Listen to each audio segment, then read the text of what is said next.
अध्यात्म विज्ञान कोई धर्म या संप्रदाय नहीं है। ये स्पिरिचुअल साइंस है जो कुदरत के कानून पर आधारित है। ये विज्ञान पूरे ब्रह्मांड के सभी रहस्यों को उजागर करता है और जीवन के सभी पहलुओं को समझने के लिए एक नई दृष्टि देता है। इसी को आर्ट ऑफ विजन कहते हैं, दुनिया को देखने की एक नई दृष्टि, जो अध्यात्म विज्ञानी परम पूज्य स्वामी श्री कमलेशानंद जी के निर्देशन में सनातन सत्य का अनुसंधान कर हमारे जीवन को प्रकाशित करे। जय सच्चिदानंद। આપણું સેન્ટર પોઈન્ટ એ સનાતન વિજ્ઞાન છે, આધ્યાત્મ વિજ્ઞાન છે અને એ વિજ્ઞાન કુદરતના કાનૂનના અંડરમાં છે, ઉપર નથી. એટલે કોઈ પણ વાત કુદરતી કાનૂનથી ઉપરની થાય, ઇન્ડિપેન્ડન્ટ થાય તો સાયન્સ એને એક્સેપ્ટ કરતું નથી. સાચી હોઈ શકે રિલેટિવ વ્યૂ પોઈન્ટથી, પણ યુનિવર્સલ ટ્રુથ ના હોઈ શકે. કારણ કે આખું સમગ્ર વિશ્વ જે 6 તત્વોનું બનેલું છે એનું સંચાલન કુદરતી કાનૂનથી થાય છે અને કુદરતી કાનૂનથી થયેલા સંચાલનની બધી અવસ્થાઓને કુદરતી રચના કહેવાય છે. એ રચનાની અંદર કશું કુદરતી કાનૂનથી બહાર હોય અને કોઈ પણ અવસ્થા 6 તત્વોની પણ બહાર હોય નહીં. એટલે કોઈ વ્યક્તિની સ્વતંત્રતા એ પ્રશ્ન ન આવે. ખ્યાલ આવે? તત્વો પણ કુદરતના, કાનૂન એ કુદરતનો અને અવસ્થા પણ કુદરતનો. તમે અવસ્થાનો ભાગ હોઈ શકો, અવસ્થા ક્રિએટ કરનાર ના હોઈ શકો. જેમાં શરીર છે એ અવસ્થાનો ભાગ છે, ખ્યાલ આવી ગયો? પણ તમે આ અવસ્થાને ક્રિએટ કરનારા ના હોઈ શકો, કુદરતી રચનાનો ભાગ છો તમે. એટલે આ ધીરે ધીરે ધીરે ધીરે આ વિજ્ઞાન સમજવું પડશે કે આ વિજ્ઞાન કેટલું સરળ, સહજ અને સુગમ છે. બધા જ પ્રશ્નોનું સૈદ્ધાંતિક સમાધાન આપે છે. ત્યાં પ્રશ્નો સમી જાય છે. શું થઈ જાય છે? સમી જાય છે. પહેલા પ્રશ્નો ઊભા થતા હતા, સમતા નતા, પણ આપણે સમાધાન જાતે સમજી જતા હતા કે આવું હશે એમ. હવે અહીંયા સમાધાન લેવું પડતું નથી, પ્રશ્નો પોતે જ સમી જાય છે કુદરતી રચના આગળ કે કુદરતી કાનૂન આગળ. સમી જાય. સમી જાય એટલે ઊભા રહે નહીં. અમે આપણે પ્રકૃતિમાં ઊંડા ઉતરવાની ના જ પાડી છે, પણ જરૂર નથી ને. મનુષ્ય તેમજ બહાર કુદરતની પ્રકૃતિ. બિલકુલ. જે પ્રમાણે કાલે હું પૂછતી હતી બ્રહ્માંડના રહસ્ય પણ પ્રકૃતિનો ભાગ જ આવી ગયો. એવા ડોક્ટર ક્યુરિયોસિટી માટે પૂછીએ ઇઝ ઓકે, ક્યુરિયોસિટીનો વાંધો નહીં. આપણા કોઈ પણ પ્રશ્નો ઇન્ડિવિડ્યુઅલ રાજદ્વેષ માટે ના હોય, ના કે સાચા ખોટા માટે ના. આપણે શું સમજવું કે યુનિવર્સલ ટ્રુથ કઈ રીતે છે એ સમજવા માટે પૂછીએ છીએ. સાચા ખોટા માટે પૂછતા નથી. પણ પહેલા એમાં જ બધી શક્તિઓ વેડફાઈ ગઈ છે બધાની. એટલે આધ્યાત્મ વિજ્ઞાન ઉદય કઈથી? એટલે આ વિજ્ઞાને તમને એમાંથી બહાર કાઢે કે હવે આ વિષય તમારો થિંકિંગનો નથી. અને પહેલા તો દિવસ રાત આ જ હતું કે આ વ્યક્તિ વિશેષ હોય કે આ પાપ પુણ્ય હોય, આ સેન્ટરમાં હોય. એનાથી બહાર નીકળતા જ નથી આપણે.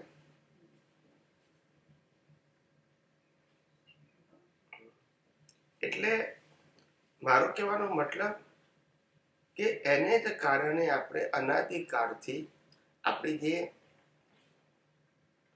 વિચારવાની જે રેન્જ હતી એ લિમિટેડ થઈ ગઈ હતી.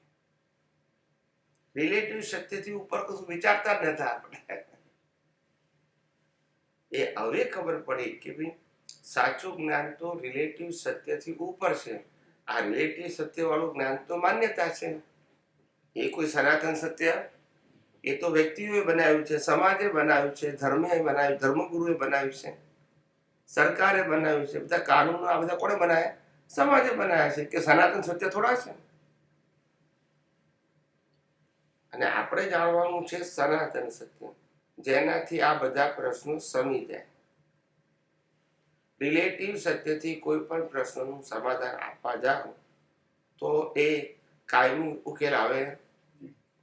કોઈ પણ પ્રશ્નનું સમાધાન રિલેટિવ સત્યથી આપો તો કાયમી ઉકેલ ના આવે. સનાતન સત્ય સિદ્ધાંતથી આપો તો કાયમી ઉકેલ આપે. પછી વિકલ્પ રહે ક્યારે? એટલે ઘણા આપણે એટલા માટે સિદ્ધાંત ઉપર ભાર મૂકીએ છીએ. સિદ્ધાંત કેમે કરીને સિદ્ધાંત સમજો, અને એવો સિદ્ધાંત સમજો કે જે જીવ માત્રને લાગુ પડે. વ્યૂ પોઈન્ટ હોવો જોઈએ, અને તો એ સિદ્ધાંતથી તમને સોલ્યુશન મળશે. ઇમિડિયેટ મળી જાય. અને પેલા વાત જ કરો નહીં. જે પણ પ્રકૃતિને સારી ખોટી જોવા જાય તો પછી નહીં જોવા જાય પછી રિલેટિવ તો પછી બીજાની તમને ખોળવાડી દેખાશે. આધ્યાત્મ વૈજ્ઞાનિક પહેલ વહેલી વખત કહ્યું કે 5 મહાવ્રત એ પ્રકૃતિ સાથે જોડાયેલા છે, આત્મા સાથે જોડાયા નથી. કવિરાજના પદમાં આવે છે 5 અણુવ્રત મહાવ્રત. જો કે ખબર છે, પણ એ તો ફોર્મેટમાં આવે ને, એની વેલ્યુ હોય ને. સત્ય, અહિંસા, અચૌર્ય, અપરિગ્રહ, બ્રહ્મચર્યની વેલ્યુ હોય. વ્યવહારમાં તો હોય ને, વ્યવહારમાં કહો, ધર્મમાં કહો, એ તો હોય. હા, આપણે દર્શનના લેવલે ના હોય, વ્યવહારના લેવલે, ધર્મના લેવલે, સામાજિક અને ધાર્મિક હોય. આધ્યાત્મમાં ના હોય. આધ્યાત્મમાં મન, વચન, કાયા અને તેની અવસ્થા જ કુદરતી રચના છે. એ સબ્જેક્ટ કેમ બનાવવાનો? પેલા લોકો તો પાપ પુણ્યનું મહત્વ સમજે છે. એટલે કે તમારી પ્રકૃતિમાં આવી છે તો કે આવી નહીં, હવે આવી હોવી જોઈએ. આવી છે તો આવી હોવી જોઈએ, અને આવી છે તો હવે તમે પ્રાયશ્ચિત કરો. એટલે એ લોકોની થીમ જુદી છે. એટલે ત્યાં પ્રકૃતિનું મહત્વ છે, આપણે છે જ નહીં. આપણે તો કીધું કુદરતી રચના. ખ્યાલ આવ્યો કે નહીં?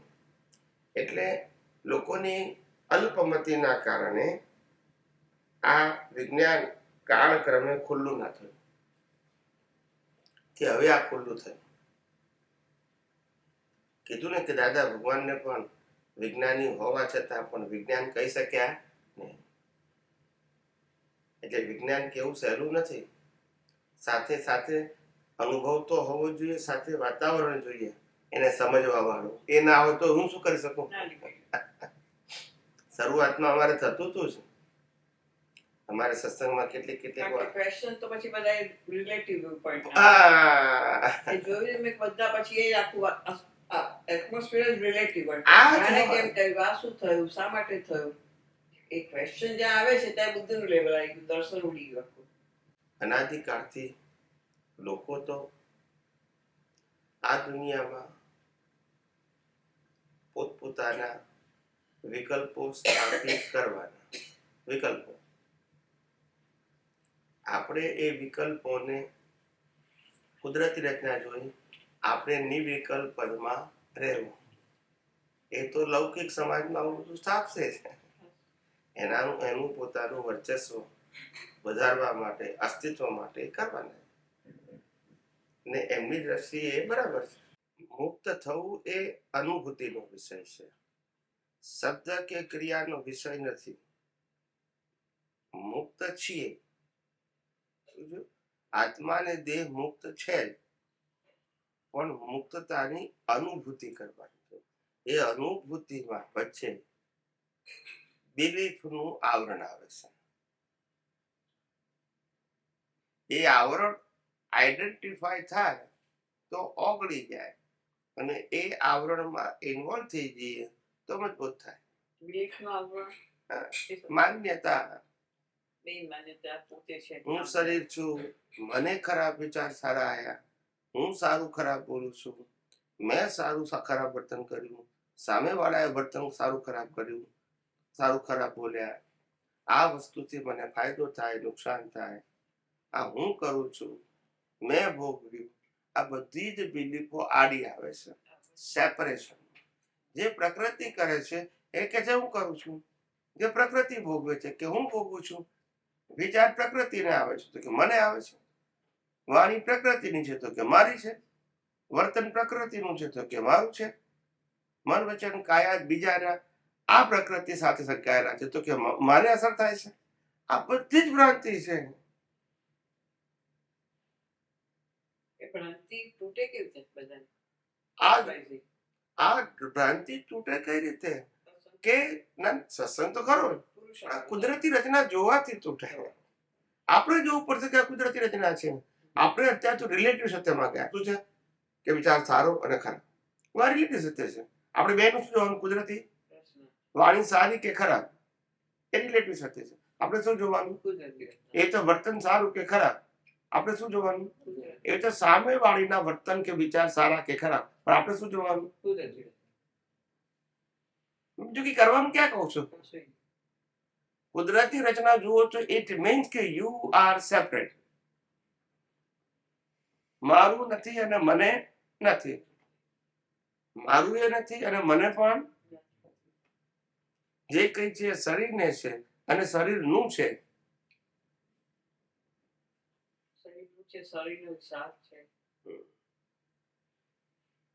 એટલે હિસાબ શરીરનો નથી, શરીર દ્વારા હિસાબ ભોગવાય છે.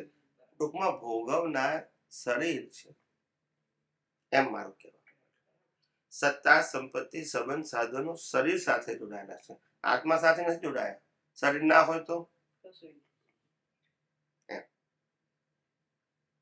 અને શરીરની પાછળ લઈને આવેલી બિલીફ છે. એ જ બિલીફ જે ઉકળી રહી છે એને ઇરેઝ કરવી. ઇરેઝ કરવી એટલે કે એની વેલ્યુ ઝીરો કરવી, અથવા તો કુદરતી રચના જોઈ એટલે પતી ગયું. એનું જે નથી કવિરાજનું પદ, સતે મુખે ઝેર પીએ નીલકંઠી ખાંડા, દેશ અયાચકને તપે નહીં માંગતા. તો આ જ ને એ ઝેર પીવું એ ભોગવવાની વાત હતી. આપણામાં તો કોઈ ભોગવવાનું જ નથી. એ ઝેર પીવું વ્યવહારની દ્રષ્ટિએ, પણ અંદર દ્રષ્ટિના લેવલે તો ત્યાં મૂકે તો છે. દુનિયાની દ્રષ્ટિએ ઝેર પીએ છે, જ્ઞાનીની દ્રષ્ટિએ તો હિસાબ છે કુદરતી. એટલે હસ્તે મુખે ઝેર પીવે એટલે શું કહેવા માંગે છે કે ગમે તેવા મન વચન કાયાના સંજોગો આવે, અથવા તો સામેવાળી વ્યક્તિના કારણે આ મન વચન કાયાને આવે, તો પણ એને કુદરતી રચના દેખાય તો ઉકેલ છે. એટલે આપણામાં તો ઝેર પીવાનો સબ્જેક્ટ ના આવે, પણ પેલામાં દુઃખ સહન કરવાનું આવે છે ને, રિલેટિવ છે આવે સમથી. એટલે એને ઝેર કીધું. ઝેર પીવાનું અને પાછું સામે વાળાને આશીર્વાદ આપવાનો, એવું દાદા ભગવાન કહેતા હતા. આપણે શું કીધું કે આપણે ઝેર પીવાનું જ નથી. જે કઈ છે એ પ્રકૃતિને જ થાય છે, અને પ્રકૃતિ આપણે અને ચલાવતા પણ આપણે, ને પ્રકૃતિ ભોગવે છે આપણે ભોગવતા. પછી શું કામ ઉપાધિ કરીએ? આપણું કામ સેપરેશન છે. એટલે આપણે ઓબ્ઝર્વેશન શબ્દ મૂક્યો. શું મૂક્યો? સફરર નહીં, ઓબ્ઝર્વર. સફરરમાં સહન કરવાનું આવે, ભોગવવાનું આવે, ઓબ્ઝર્વરમાં ના આવે. ઓબ્ઝર્વરમાં જે ભોગવે છે તેને જોવાનું આવે, જાણવાનું આવે, અંદર ઇન્વોલ્વ થવાનું. જેમ અત્યારે આપણે આ પૂર આવે છે, આટલા બધા મકાનો પડી જાય છે, માણસો મરી જાય છે, આટલું નુકસાન થાય છે, ગાડીઓ તરે છે, આપણે શું કરીએ છીએ?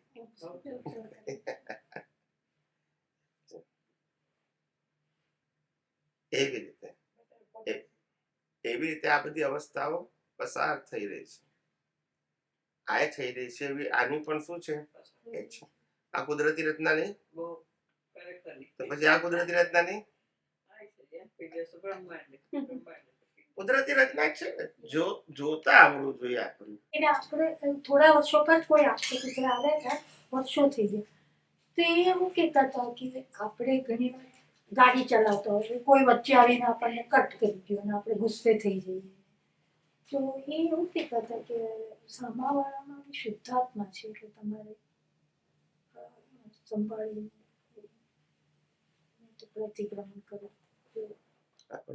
સામાવાળામાં શુદ્ધાત્મા છે તો કોણ ના પાડે? હા, એટલે શુદ્ધાત્મા ના હોય તો જીવતો હોય નહીં. એટલે આપણે એવું ગુસ્સે થઈને ગમે તેવા શબ્દ કહીએ કે હા, પણ અપશબ્દ કહીએ, ધારો કે આ મોબાઈલમાં અપશબ્દ રેકોર્ડ કર્યા હોય અને પ્લે કરે એ વખતે તો મોબાઈલને પ્રતિક્રમણ કરવું પડે? કેમ? અપશબ્દ બોલે તોય ના કરવું પડે? આ ટીવીમાં અપશબ્દો ટીવીને કરવું પડે? એને ના કરવું પડે, આપણે કરવું પડે. જીવતા છે એવું માનીએ છીએ તો એ સાધન આપણે સાધન આ સાધન નહીં, મશીનરી આ સાધન નહીં, હા. આ સાધન નહીં, તો આ સાધન નહીં, તો નિયમ બધાને અલગ અલગ હોય. પ્રશ્ન પ્રતિક્રમણ કરવા ના કરવાનો નથી. પ્રશ્ન છે કે પ્રતિક્રમણ શબ્દ પુરુષાર્થ રૂપે છે કે વ્યવહારથી ઉદય રૂપે છે, આટલું સમજ. ઉદય રૂપે હોય તો આપણને ક્યાં વાંધો છે? પુરુષાર્થ રૂપે હોય તો બોજો હોય. શું હોય? બહુ જ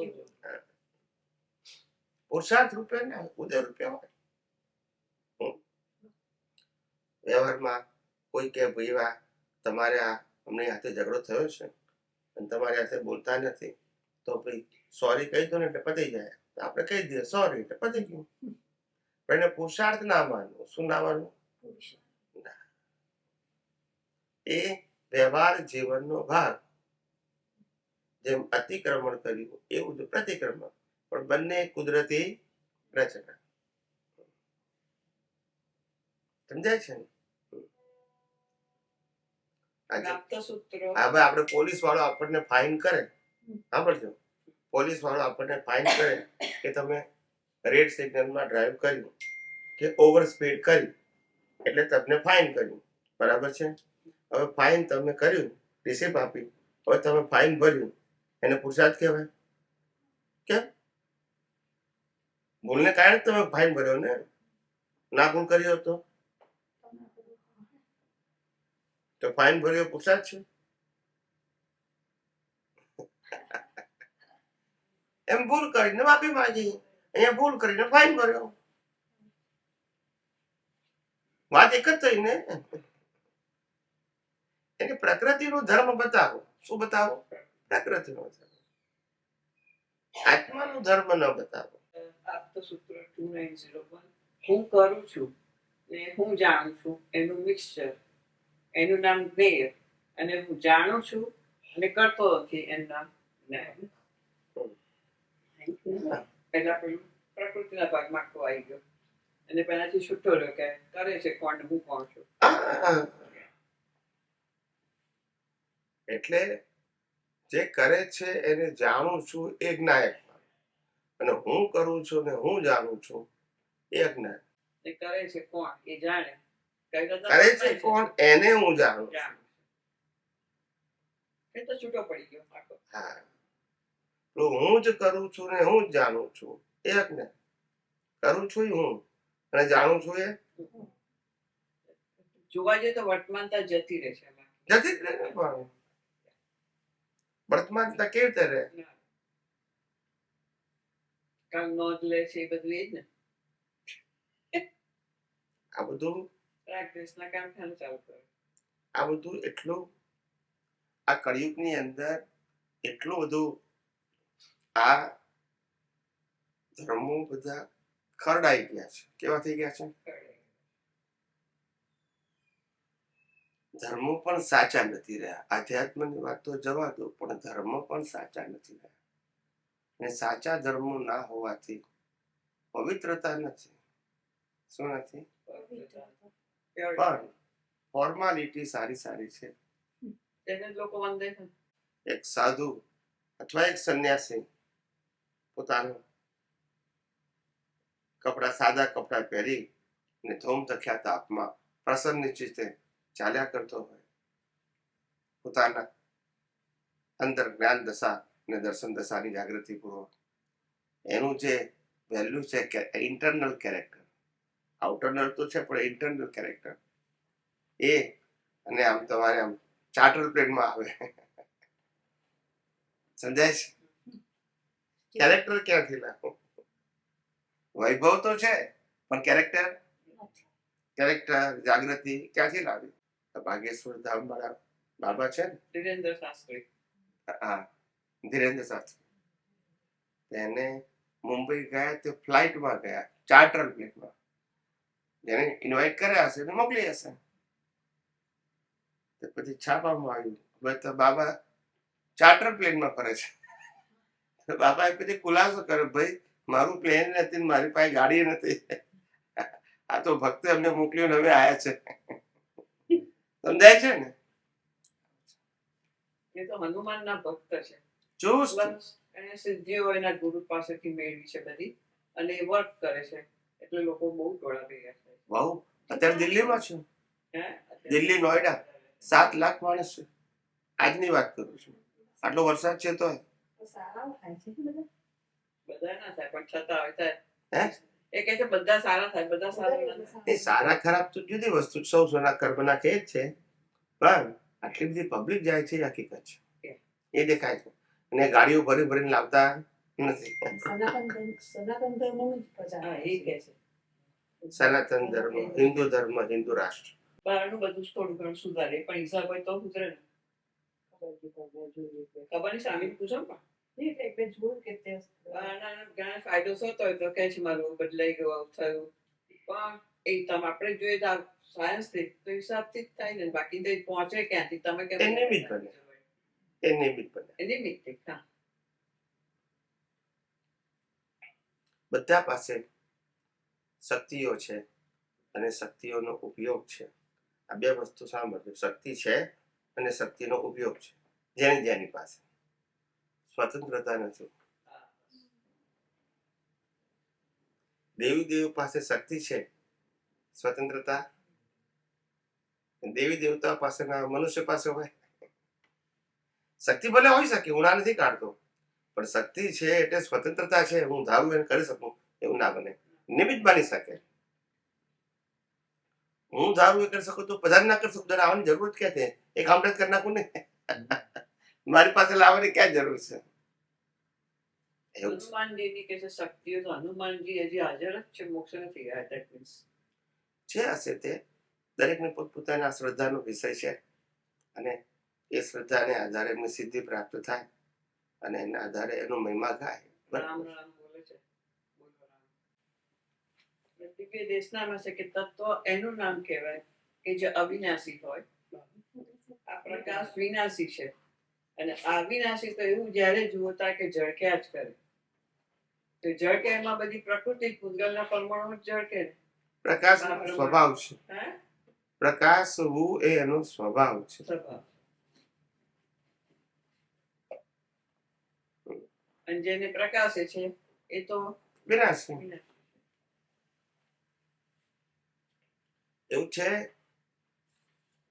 કે જેમ લાઈટ ઓન છે તો પ્રકાશ છે. શું કીધું? લાઈટ ઓન છે. બલ્બ એ પ્રકાશિત છે, અને એ બલ્બ આખા રૂમને પણ પ્રકાશિત કરે છે, પણ ઓફ કરો તો પછી ના કરે. સૂર્યનારાયણ જે છે એ પણ પ્રકાશ આપે છે, પણ જયારે સૂર્યોદય થાય ત્યારે શરૂ થાય અને સૂર્યાસ્ત થાય ત્યારે બંધ થઈ જાય, પણ છે ત્યાં સુધી એનો પ્રકાશ છે. પણ આ બે વસ્તુમાં તો પ્રૂવ થયું કે એ છે તો એનો પ્રકાશ છે, સૂર્યનારાયણ છે તેનો પ્રકાશ છે. તો આત્મા ક્યારે નથી? તો પછી પ્રકાશ બંધ ક્યારે થાય? હવે ક્યારે સમજાય? એમને પ્રકાશ વિનાશી છે. વિનાશી વસ્તુ રિલેટિવ સત્યને લાગુ પડે છે. એને લાગુ પડે ના ના, તમે જે વાંચ્યું ને પ્રકાશ વિનાશી છે એવું કીધું. આ પ્રકાશ વિનાશી છે, હા, અને આ અવિનાશી તો એવું કે જ્યારે જુઓ ત્યારે ઝળક્યા જ કરે. એટલે પ્રકાશનો તમે દાખલો આપ્યો આનો, અને સૂર્યનારાયણનો તમે આપણે દાખલો આપ્યો. એ અવસ્થા આઉટ થઈ ગઈ કેવાય એ વિનાશી. એટલે એ પ્રકાશ વિનાશી છે, કારણ કે સ્ટોપ થાય છે. આ સ્ટોપ થતો નથી. અહીંયા હોય કે સિદ્ધ ક્ષેત્રમાં હોય, એનો પ્રકાશ ક્યારે સ્ટોપ થવાનો? જ્ઞાન પ્રકાશ કહું છું. પ્રતિબિંબ મને માને સાચું, જો ચકલી મારે ચાચું, ભ્રાંતિની અગ્નજ આદતો. હવે પ્રતિબિંબ કોને કહેવાય? મિરરની સામે હું ઊભો રહું અને મિરરમાં જે દેખાય એને પ્રતિબિંબ કહેવાય. હું ના હોઉં તો પ્રતિબિંબ પડે? મિરર છે પણ હું ના હોઉં તો ના પડે. એટલે પ્રતિબિંબ એ બિંબના આધારે છે. શું છે? આ બિંબ કહેવાય, એનું પ્રતિબિંબ પડે. ને પ્રતિબિંબ જે પડે છે એ વિશ્વના અવકાશમાં પડે છે. અહીંયા મિરર છે એવું આ વિશ્વના અવકાશમાં શું પડે છે? પ્રતિબિંબ. આ દુનિયાની સ્પેસ છે એમાં જ પડે છે ને બધી અવસ્થાઓ બધી. એટલે કે ગયા અવતારમાં કરેલા કર્મ એ બિંબ છે અને એનું ફળ એ પ્રતિબિંબ. હા, આના દ્વારા જે અવસ્થાઓ ઉકલે છે એ બધું પ્રતિબિંબ. બિંબ શું? ગયા અવતારમાં બાંધેલું કર્મ. અત્યારે ઉકલે છે શું છે? પ્રતિબિંબ. હવે એ પ્રતિબિંબને સાચું માને છે કે આને મારું અપમાન કર્યું, આને માન આપ્યું, આને મને હેલ્પ કરી, આને હેલ્પ ના કરી. હવે એ તો પ્રતિબિંબ છે. શું છે? એટલે પ્રતિબિંબને માને સાચું અને ચકલી મારે, એટલે તમે બ્લેમ અને ક્લેમ એના ઉપર જ કરો છો ને. તો ચકલી કે પ્રતિષ્ઠિત આત્મા ચકલી મારે ચાચું. ચકલી એટલે આ મન વચન ક્યાં રિએક્ટ કરે છે તે. પણ એ તો આ તો મશીન છે પણ અંદરની ડિસ્ચાર્જ અહંકાર. એટલે કે આ પ્રતિબિંબને માની સાચું અને ચકલી મારે ચાચું. ભ્રાંતિની અગ્ન જ આદતો. આ બધી આદતો ભ્રાંતિની છે. શેની છે? ભ્રાંતિ, અજ્ઞાનની. એટલે ભલે બહાર રિએક્ટ કરે કે ના કરે પણ અંદર રિએક્ટ કરે છે એ ભ્રાંતિની આદત છે. જેનાથી પાછા નવા કર્મ. બહાર રિએક્ટ કરે છે એનાથી કર્મ નથી બંધાતા, એ કુદરતી રચના છે. પણ અંદર રિએક્ટ કરે છે એ પાછી શું છે? અજ્ઞજ આદતો. અજ્ઞજ એટલે અજ્ઞાનનો ઉપયોગ કરવાની આદત, કે મને હેલ્પ કરી, મને નુકસાન કર્યું. પ્રતિષ્ઠિત આત્મા સ્થૂળ રિએક્શન પ્રકૃતિ કરે. અંદરનું અજ્ઞાનનું રિએક્શન લાઈવ પ્રતિષ્ઠિત આત્મા. લાઈવ પ્રતિષ્ઠિત આત્માનું રિએક્શન હવે બે પ્રકારનું છે. લાઈવ પ્રતિષ્ઠિત આત્માનું રિએક્શન તો આપણે કહીએ છીએ, પણ અજ્ઞાની તો લાઈવ એવું છૂટું પાડતો નથી. એ તો અજ્ઞાનીને શું છે? જે બહાર સંજોગ આવે છે એને રિએક્ટ કરે છે. આવું ના હોવું જોઈએ એમ. એ રિએક્ટ કરે છે એને બરાબર માને છે. બસ એક કોઝ. પ્રતિષ્ઠિત આત્મા બરાબર માને છે. બરાબર માને છે. પ્રકૃતિ એ ભલે ઉદય કર્મને આધીન રિએક્શન કર્યું પણ એ સહી કરે છે ને. કોઈના ઉપર ગુસ્સે થઈ ગયા પછી અંદર શું કહે છે? કરવા જેવો જ હતો. એ ખ્યાલ આવી ગયો? એ અજ્ઞજ આદતો. એ અજ્ઞાનની શું છે? ભ્રાંતિની અજ્ઞજ એ સિગ્નેચર.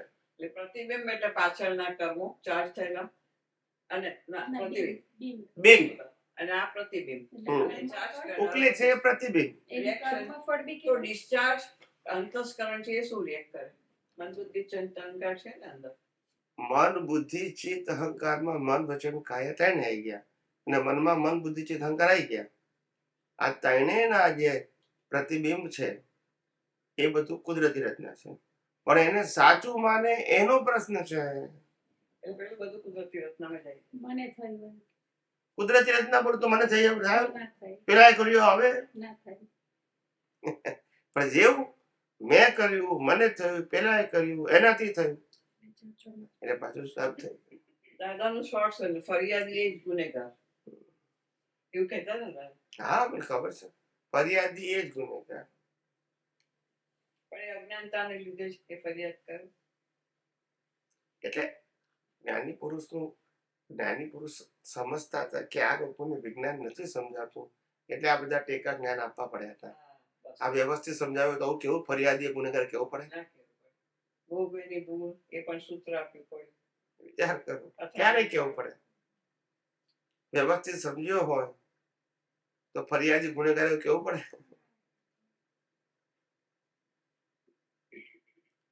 એટલે એ ફરિયાદી જે ગુનેગાર બોલ્યા એ વ્યવસ્થિત કરતા નીચેનું વાક્ય છે, વિજ્ઞાન નથી. એ પણ સમજો ના હોય ત્યારે જે કમ્પ્લેન કરે એટલે લેવલ પેલું જાય. ના ના, એવું નથી કરતો. સમજ્યો હોય તોય ભલે ને કમ્પ્લેન કરે. આપણે તો કમ્પ્લેન કરે છે એ કુદરતી રચના જ છે ને, બહારની વાત કરું છું. રામ યુદ્ધ કર્યું એ કુદરતી રચના નહીં છે? ના પણ ફરિયાદ ના કરી કે કઈ કઈ ને લીધે મારે જવું પડ્યું નહીં, તો ત્યાં ફરિયાદી હોઈ શકે ખરી. આ રિએક્શન છે ને, સીતા ઉપાડી ગયા એનું રિએક્શન છે ને. રામ યુદ્ધ કર્યું, રામ યુદ્ધ નહીં, વનવાસ જવું પડે. હા, એમને એમને કઈ કઈને ગુનેગાર ના જોઈ એ એમની જ્ઞાન દ્રષ્ટિ એ ડેવલપ થઈ ગયું. પણ વ્યવહારથી ગુનેગાર જુએ તોય આપણે તો કુદરતી રચના વ્યવહારથી. એ વ્યવહાર ચોખ્ખો લઈને આવે અને અંદર ચોખ્ખો. વ્યવહાર તો કોઈને ચોખ્ખો ના હોય. ચોખ્ખો એટલે કે મીન્સ કે આમ આદર્શ સરળ કહેવાય. વ્યવહાર તો ચોખ્ખો શું હોય? મારી કરવી પડે ચોખ્ખો કહેવાય. હવાઈ ઉપાડી ગયા ચોખ્ખો કહેવાય. એટલે કોને બ્લેમ ક્લેમ ના કરે. એટલે પછી અમુક એંગલ થી કહીએ છીએ આપણે. નથી કહેતા આપણે આ કેવો માણસ છે તે પાપ ભોગવે. જો ખાવાના ઠેકાણા છે ત્યારે એમાં આપણે શું કે જો આ કેવો માણસ જંગલમાં ફરે છે, એની વાઈફ એવું પાડી ગયો, વાઈફ ને હાથવી શક્યો. આપણે કઈ એક ના કહેવાય વ્યવહારમાં.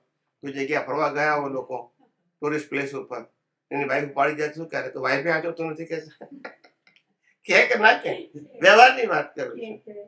ધોબીના વેણથી કાઢી મૂકેલા સીતાને એમને પ્રૂફ આપવા પાછું એ કુદરતી રચના. આપણે તો કુદરતી રચના પણ દુનિયા તો એમ જ ચાલે. સ્ટોરીમાં તો એવું બધું ચાલે. ચાલે.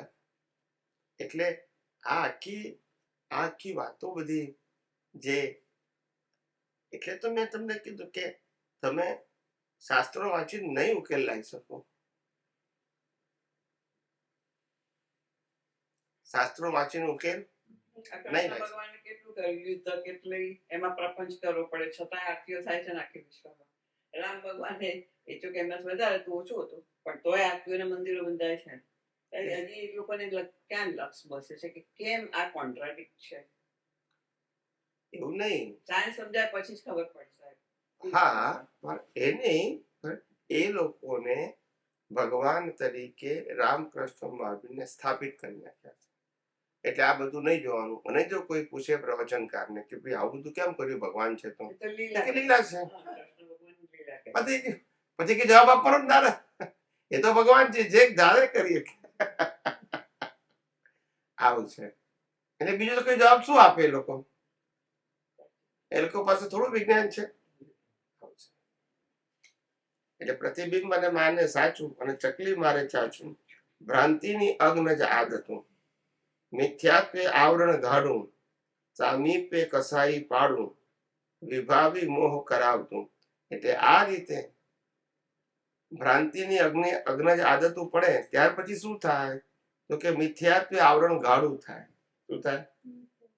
હું કરું છું તે કરે છે તેઓ કરે છે, મારું છે તારું છે તેઓનું છે, મેં ભોગ્યું તે ભોગ્યું તેઓએ ભોગ્યું. આવરણ શું થાય? ગાઢું થાય. મિથ્યાત્વે આવરણ ગાઢું, સામીપ્ય કસાઈ પાડું. સામીપ્ય એટલે ભેગા થવા, પ્રકૃતિ અને પ્રતિષ્ઠિતાત્મા ભેગા થવાથી આવરણ ગાઢું. વિભાવી મોહ કરાવતું. વિભાવી મોહ એટલે શું છે? અવસ્થામાં અવસ્થાની વેલ્યુ કરાવી, નામ વિભાવી મોહ. અવસ્થાની વેલ્યુ એ મોહ કહેવાય. આપણે બધી અવસ્થાને શું કરવાની? ના, વેલ્યુ શું કરવાની? કુદરતી રચના જુએ ત્યારે પછી વેલ્યુ ઝીરો થાય. હા, સમજી ગયો. રિઝલ્ટમાં એટલે આપણે વેલ્યુ ઝીરો કરવાનું પછી મોહ થાય. ના થાય. પછી તો થઈ જાય બધા ઉપર ચલ્લો જ વેવા. જય શ્રી કૃષ્ણ. એટલે મોહ ના થાય. સ્વયં જણાતા કોયડારું અનાદિ અનંત જગત. આજે કુદરત જે છે, આ દુનિયા છે, સ્વયં જે બની છે એ અનાદિ અનંત છે, એનો આદિ અંત નથી. આપણને લાગે કે આ સ્વયં જણાતા કોયડા, આખી દુનિયા જે સ્વયં ચાલી છે ને એ કોયડો છે, કેવી રીતે ચાલે છે કોઈને ખબર પડતી નથી, પણ છે અનાદિ અનંત.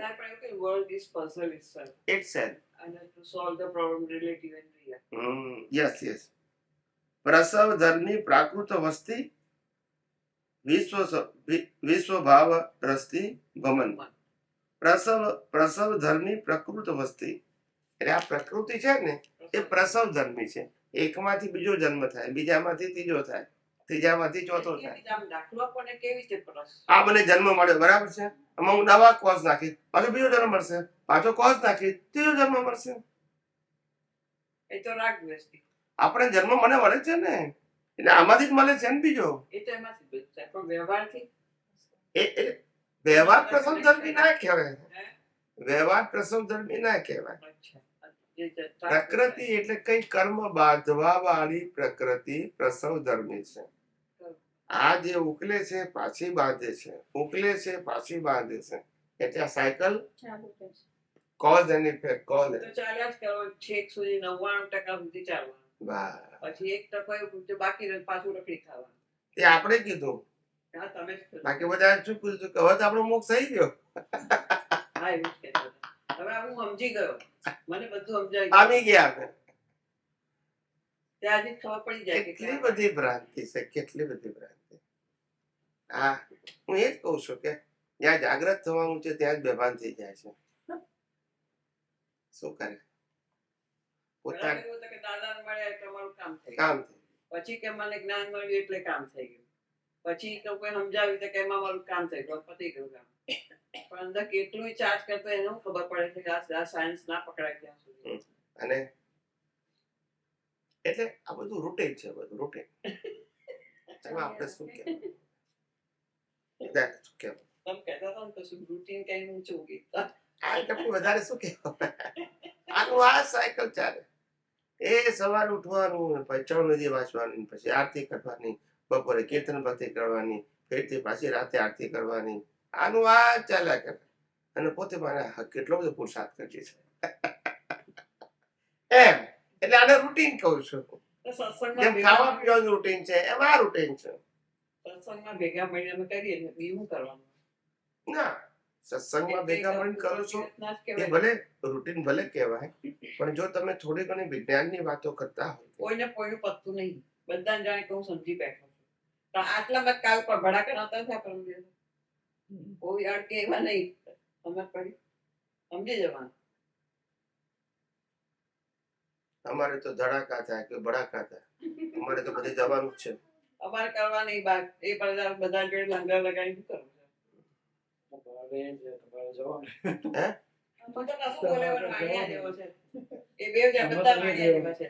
છે?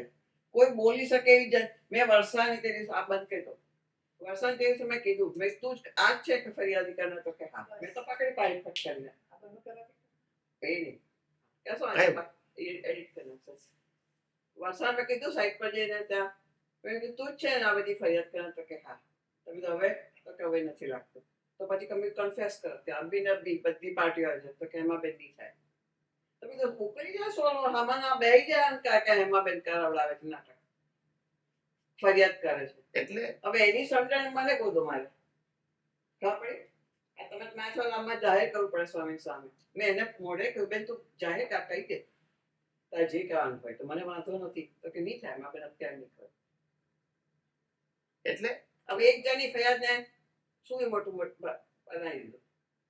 અને લોકોને શું લોપટ ચોપટ જોઈએ છે, મીઠું મીઠું કે આપણે આમ કરવાનું. અને હું સાયન્સ બતાવું તે થોડું તે કરતા ભડકું જતું હતું. હવે એને સમજાય છે કે ના એ જ એક્સેપ્ટ. હવે એને હા પડી અંદર હૃદયથી પછી એક્સેપ્ટ થયું.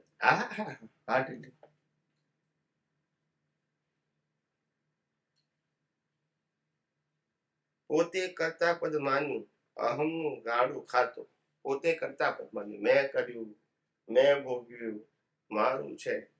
પોતે કરતા પદ માન્યું. અહમનું ગાડું ખાતું. આ ગાડું એટલે અહમનું ખાતામાં બધી નોંધ કરી બધી એમ આ કર્મ જાતે અહમને કાઢ. રાગે યા દ્વેષે ચાલતું, અને એમાં અંદર રાગ દ્વેષ શું થાય? ઉમેરાતા કરતા ગયા. ચાલતું એટલે ઉમેરાતા ગયા. રેકોર્ડમાં રાગ દ્વેષ ઉમેરાતા ગયા. આત્મા જાતે અરીસા જેવું પ્રતિબિંબે છે જ્ઞેયોને. હવે અહીંયા આગળ એમની વિજ્ઞાનની વાત કરી કે આત્મા જ અરીસો છે. શું છે? અરીસામાં પ્રતિબિંબો છે જ્ઞેયો. એ આત્માના અરીસામાં આ જ્ઞેયો ઝળકે છે. હવે જ્ઞેયો એટલે દ્રશ્યો નહીં.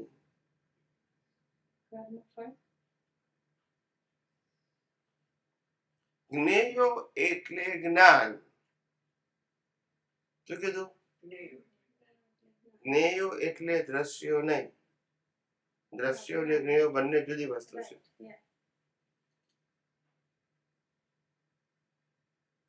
આ મોબાઈલ છે એ 2 વર્ષનો બાબો જોઈ શકે અને 22 વર્ષનો બાબો જોઈ શકે, પણ 2 વર્ષનો બાબો જોઈ શકે એને જ્ઞેય નથી. પણ ને 22 વર્ષના બાબાને જ્ઞેય છે કે આ મોબાઈલ છે એટલે આનું જ્ઞાન છે. જ્ઞાનને જ્ઞેય કહેવાય, અવસ્થાના જ્ઞાનને જ્ઞેય કહેવાય, અને અવસ્થાને દ્રશ્ય કહેવાય. ખ્યાલ આવે? આપણને આ દુનિયા દેખાય છે બધી એ અવસ્થાઓ છે. એ અવસ્થા આકાર રૂપે દેખાય છે, એ દ્રશ્ય છે. પણ દ્રશ્યને જાણવું એ જ્ઞેય છે. ખ્યાલ આવે? જાણવું એ જ્ઞેય છે. તમારો આ સત્સંગ કોઈ સાંભળે નહીં, કારણ કે પેલા નહીં યાર એક મહાત્મા જો દેખાય છે. કોણ? આ વખતે એક્ઝિટ કરી લીધી છે. અમે તો અમારા કમ્પ્લેટ કાકાને હું જતા થઈ જાય લાસ્ટ ટાઈમ આવ્યા ત્યારે બેસીને મોડે સુધી બેહીને પછી સમજાય કે આ ગોષ્ઠી તમારી તારું મારે કઈ લાગે. પણ એ આ કોઈ જુએ જ નહીં તો હું સત્સંગમાં બેસી આ વિડીયો કરી કરીને છૂટા પડીએ છીએ આરતીઓ કરીને, અને ખાવા પીવાનું ભરખું મળે એટલે મેં મસ્તીમાં હોય છે બધા. ચલો સરસ ખાવાનું તો મળે છે. આપણે જોવાનું કે સત્સંગ છે એ દિવસે બધાએ તું ક્યારે ઉપવાસ કરીને આવો, ગરમ પાણી મળશે બધી વસ્તી ઓછી થઈ જાય એટલે તમારું સ્વાસ્થ્ય સારું થાય એનો આ પ્રયોગ છે. અઠવાડિયામાં 1 દિવસ સ્વાસ્થ્ય સારું થાય એવા પ્રયોગ કરીએ આપણે. ઉપવાસ સોશિયલ થઈ ગયું. પછી ખાવામાં સારું બનાવ્યું, કેવી રીતે બનાવ્યું, બહુ સરસ બનાવ્યું, કોણે બનાવ્યું, નાટક એ ચાલુ થઈ જાય. અને એ પ્રકૃતિ સ્વભાવ વી અન્ડરસ્ટેન્ડ, પણ જે મેઇન જે ગોલ છે ને નથી રહેતું. મન બુદ્ધિ ચિત્ત અહમ કેવા સ્પંદે જાણીને જોને. એ મન બુદ્ધિ ચિત્ત અહંકારના સ્પંદનો જાણીને જોને એમ કે છે. તું ભળ નહીં એમાં. જે એક જ પૂતગલ જાણ્યું, જો એક જ પૂતગલ જાણ્યું, મહાવીરે જ્ઞાન પ્રકાશ્યું, સમકીતે સિદ્ધ જ સારસું. શુદ્ધને જો પૂરણ થયેલું શુદ્ધલન થાય. એટલે પણ પહેલા બધાનું તો એક પૂતગલ એટલે એક શરીર. એ ભ્રાંતિ હતી. શરીર નહીં, શરીર જોતા હશે. પૂતગલ એટલે પૂરણ થયેલું ગલન થાય છે એ એક પૂતગલ જ કહેવાય. બધા પરિણામનું એક જ સિદ્ધાંત, પૂરણનું ગલન, પૂરણનું ગલન, એક જ પૂતગલ. એટલે અહીંયા શરીરમાં તમે બહાર વિશ્વમાં જે થાય છે એ પૂરણ થયેલું ગલન થાય છે. એટલે એક જ પૂતગલ જાણવું. એટલે પૂતગલનું જે અવસ્થા છે એ નહીં, પૂતગલનો સ્વભાવ એને પૂરણ કરવી છે તો શું થવાનું? ચાર્જ થયું છે શું થવાનું? ડિસ્ચાર્જ. ડિસ્ચાર્જ કયા પ્રકારનું એ ઇમ્પોર્ટન્ટ. એમાં પડવાનું નહીં તો પછી પઝલ ઉભા થશે. સમજાય? એટલે લોકો આને પૂતગલ કહેતા હતા. અમુક લોકોને પૂતગલ ના કહેવાય. સામાન્ય ભાવે જે પૂરણ થયેલું એ જ ગલન થાય છે. બસ એટલે ગલન થયું મીન પૂરણનું જ ગલન થયું છે. બસ એ પૂતગલનો એક જ સ્વભાવ છે. મારામારી કરે તો એ જ પૂતગલ છે, પ્રેમ કરે તો એ પૂતગલ છે. ખ્યાલ આવે? પૂતગલ 2 પ્રકારના. પૂરણનું શું કરે છે? અને પેલી અવસ્થાઓ છે. શું છે? અવસ્થા માત્ર કુદરતી રચના છે. તો પ્રકૃતિને સુધારવા પડવાનું નથી. તો 9 કલમો આપી છે દાદા ભગવાને કે આખું બધા શાસ્ત્રોનો સાર અર્થ જે કોઈ 9 કલમો છે. તો પછી એની ભાવના બધા ભાવે છે એ આવતા ભાવ આવતા ભાવ માટે. પણ પછી તો આત્માનું આત્મા માટે થોડી 9 કલમ છે. એ તો પ્રકૃતિ માટે જ. મેં પહેલા કીધું કે 9 કલમો પ્રકૃતિ માટે છે. આત્મા કેમ માટે. આપવી પડી? જો એનો કે આ તમારી પ્રકૃતિમાં લાયકાત નથી અત્યારે, ક્વોલિફિકેશન, એટલે કે તમારી પ્રકૃતિ સારી મળે તમને તો પછી ભવિષ્યમાં આગળ વધી શકો. આધ્યાત્મમાં બધું પાછું ચાલે તો થાય ને. એમ એવું કશું નહીં. પ્રકૃતિ સારી હોય તો સારી વ્યક્તિ મળે, જ્ઞાની પુરુષ. ના ના ના, પ્રકૃતિ સારી હોય તો નહીં, પ્રકૃતિ તમારી સરળ હોય હિસાબો તો તમને આગળ વધવામાં હિસાબ સરળ પડે. પછી બહુ બહુ આટી મોટી વીટેલી હોય, ઉકેલતા ઉકેલતા દમ નીકળી જાય. હિસાબો એટલે શું? લેણ દેણ ના હિસાબો. એ જ તો બીજા કઈ હિસાબો. હિસાબો સરળ હોય તો સારું લાગે. એટલે ગ્રીન ઝંડી મળે એટલું. હા, ખ્યાલ આવે? આજ્ઞા સળીને ડખાથી ઊભું, અજ્ઞા અજ્ઞા sorry. અજ્ઞા સળીને ડખાથી ઊભું, વિશ્વજ નિમિત આધીન. અજ્ઞા સળીને, અજ્ઞા એટલે અજ્ઞાન, ડખાથી ઊભું. અજ્ઞા સળી એટલે અજ્ઞાનથી કરેલી સળી, એનું નામ ડખો. આ ડખાથી ઊભું છે. વિશ્વજ નિમિત આધીન, આ નિમિત આધીન. આ હળીઓ કરીએ ત્યાં બહારની હળી ની અંદરની હળી, કે હું તને જોઈ લઈ શકું, બીજી વખત લાગમાં આવવા દે, એ બધી હળીઓ કહેવાય. પછી હિસાબ આવે પાછો. ક્યાં આવ્યો?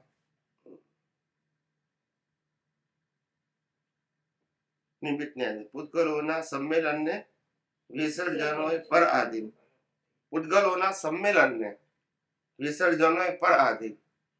પૂતગલના સંમેલન ભેગા કર્યા પણ એનું વિસર્જન શું છે? પર આધીન. હવે તમારે આધીન ક્યારે? તમે પૂતગલ તો ગ્રહણ કરી નાખ્યા ભાવથી, પણ એનું વિસર્જન પર આધીન, તમારે આધીન. હવે કે આવું કેમ થયું? મેં તો વિચાર્યું નતું કે છે, મેં તો કઈ કર્યું નથી.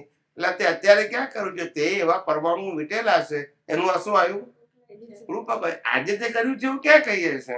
આજે તારે કર્મનું ફળ ભોગવવાનું છે. નથી કેતા આમ કોઈ ખરાબ કર્યું નથી તોય મારે ભાગે આવ્યું, તોય મારે ભાગે આવ્યું. એટલે એ સ્વીકારાતું નથી. આ સિદ્ધાંત નથી સ્વીકારાતો કે આ કોઝ ની ઇફેક્ટ છે. એટલે મેં કીધું કે કોઈ પણ કોઝ ની ઇફેક્ટ વચ્ચે મિનિમમ 1 બર્થ નું અંતર છે. એટલે આજે ટેલી કરવા જશો તો થશે? ખ્યાલ આવે? આજે ટેલી નહીં થાય. ખ્યાલ આવે? કયા અત્યારે કેવા કોઝ કર્યા છે એની આજે ઇફેક્ટ છે. આજે ક્યાં ટેલી કરશું? આજના કર્મનું થોડું ફળ છે. ઇન્સ્ટન્ટ ના મળે. ખ્યાલ આવે? તો મિનિમમ 1 વર્ષ છે તો મેક્સિમમ 8 મેક્સિમમ 8. શુદ્ધાત્મા સ્વરૂપ સાચું, જો જાણી તદ્રૂપ રાચું. તદ્રૂપ એટલે એમાં એકાકાર થવું. જો જાણી તદ્રૂપ, તદ્રૂપ એટલે એકાકાર થઈ ગયું. રાચું સ્વભાવી સુખ જ શાશ્વત. એટલે હું શુદ્ધાત્મા પદમાં રહું બધી જ અવસ્થામાં, એ સ્વાભાવિક સુખની અનુભૂતિ થાય. અવસ્થાના સુખ દુઃખની અનુભૂતિ ના થાય. એમ કહેવા લખ્યું છે. મન બચકાયા ટેવો ઉપરાણા લેતા ચોટે. એનું ઉપરાણું લેતો શું થાય? ચોટે. જાણી જોવું ઉપલક. ઉપલક એટલે કુદરતી રચના. જાણી જોવું ઉપલક, હિસાબે ચોખ્ખા છૂટશે. તો પછી હિસાબો ચોખ્ખા છૂટી જશે. ઉપલક રે. અવસ્થાના રાગ દ્વેષમાં તમારે રાગ દ્વેષ કરવો, તમારે કુદરતી રચના જોવો. ભેદ જ ના પાડો. સંસાર વિશે જો રહેવું હોય તો દાદા ભગવાનની રહેવું હોય તો કરીશ નહીં મુજ સંગ. મુજ સંગ તેની પોપે લખેલું છે. મુજનો કદી જો સંગ કરીશ તો છોડીશ નહીં તને મોક્ષ સુધી. એક વાળ પણ મને દઈશ તો લઈશ હું આખો એ ખેંચી. સંકિત કહે છે રીત રસમ મુજે પકડાયો તે છૂટે નહીં. અમૂલ્ય હીરો ભરેલી ડબ્બી જ્ઞાની પુરુષે ખોલી દીધી. ખુલી જતા હીરો નજરાયો, પછી કદી ભૂલાય નહીં. હું શુદ્ધાત્મા કૃપા. દેહાધ્યાસે આજ સુધી જે આત્મા અંદર સૂતો હતો, જ્ઞાની પુરુષનો સ્પર્શ થયો ને આત્મા ઝળકી ઉઠી ગયો. હું શુદ્ધાત્મા પ્રતિથી બેઠી, હવે કદી ખસે નહીં એ કદીએ. નિત નિરંતર ખ્યાલ રહે ને લક્ષ અનુભવ થયા કરે. આત્મ પ્રકાશના કિરણો આપ્યા, અંતર ગલીઓ હસી ઉઠી. ધન્ય ધન્ય આ મનુષ્ય જન્મ જ્યાં સમ્યક દર્શન ભેટ થાય. એટલે જેને જ્ઞાન દર્શન કે શુદ્ધાત્માની પ્રતિથી બેઠી ક્યારેય ભૂલાઈ જાય નહીં. ભલે ગમે એ રખડી આવે પણ અંદર લક્ષ જે બેસી ગયું એનું આપણે નામ શું આપણે પ્રતિથી જેપી અમીન સાહેબ ઘણા સુંદર દાખલા આપતા હતા કે આપણે મૂકી દીધો હીરો ડબ્બીમાં અને કશે મૂક્યો હોય પણ આપણને તો લક્ષમાં હોય ને ક્યાં બેઠા છે હીરો. એવી રીતે કે શુદ્ધાત્માની પ્રતિની જ્ઞાની પુરુષે આપી દીધી કે હું શ્રદ્ધા સમય તું કોણ છે એ ક્યારેય ભૂલાશે નહીં. બહાર આવરણો ચડી જાય તાર બેસું છે. એટલે વાત સાચી છે પણ એમાં થાય છે શું છે કે પ્રતીતિ ની વેલ્યુ તારે છે કે એનું લક્ષ અવસ્થામાં રહે. આપણે કહીએ છીએ કે કુદરતી રચના ફક્ત છૂટો. હવે આપણે એવું બોલીએ કે આપણી પ્રતીતિ નિરંતર રહે છે, બરાબર છે, આપણે સાચું માની લઈએ કે સાચું છે, બરાબર છે, પણ પ્રતીતિનું લક્ષ ના રહેતું હોય તે પ્રતીતિ નોલેજ છે. ઇવન જ્ઞાની પુરુષે આપી હોય તો ગમે તેને કોણે આપી છે પ્રશ્ન ક્યાં છે, ઉપયોગમાં ન તો મતલબ શું છે? એ તો કોઈ પણ રીતે તમારા અધ્યાત્મ વિજ્ઞાનમાં બધા બેસે છે ઝૂમમાં બધું પૂછતું નથી પ્રશ્ન બહુ બધા સાંભળે જ છે. મેં ઓબ્ઝર્વ કરી છે. પછી એક વખત મેં કીધું બધા પૂછો કઈ પેલા નૈના બેનનામાં હું જોડાઈ હતી કોઈ પૂછે જ નહીં. પછી મેં ખાલી હાથ ઊંચો કર્યો અને પછી થોડું પૂછ્યું અને પછી કોઈ પૂછનાર નહોતો. તમે બધા બેસી જ રહેવાનું છે.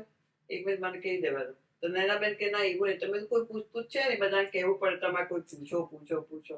તમે તો આપણે કથા સાંભળવા બેઠા છીએ કારણ કે તમારા પ્રશ્નો તો ઘણા જિંદગીમાં હોય જ રસ્તે ચાલતા કંઈક પણ પૂછો ભલે કોઈને લાગે કે આ કેવો પ્રશ્ન પણ જવાબ તો જ્ઞાનથી જ તમને મળશે.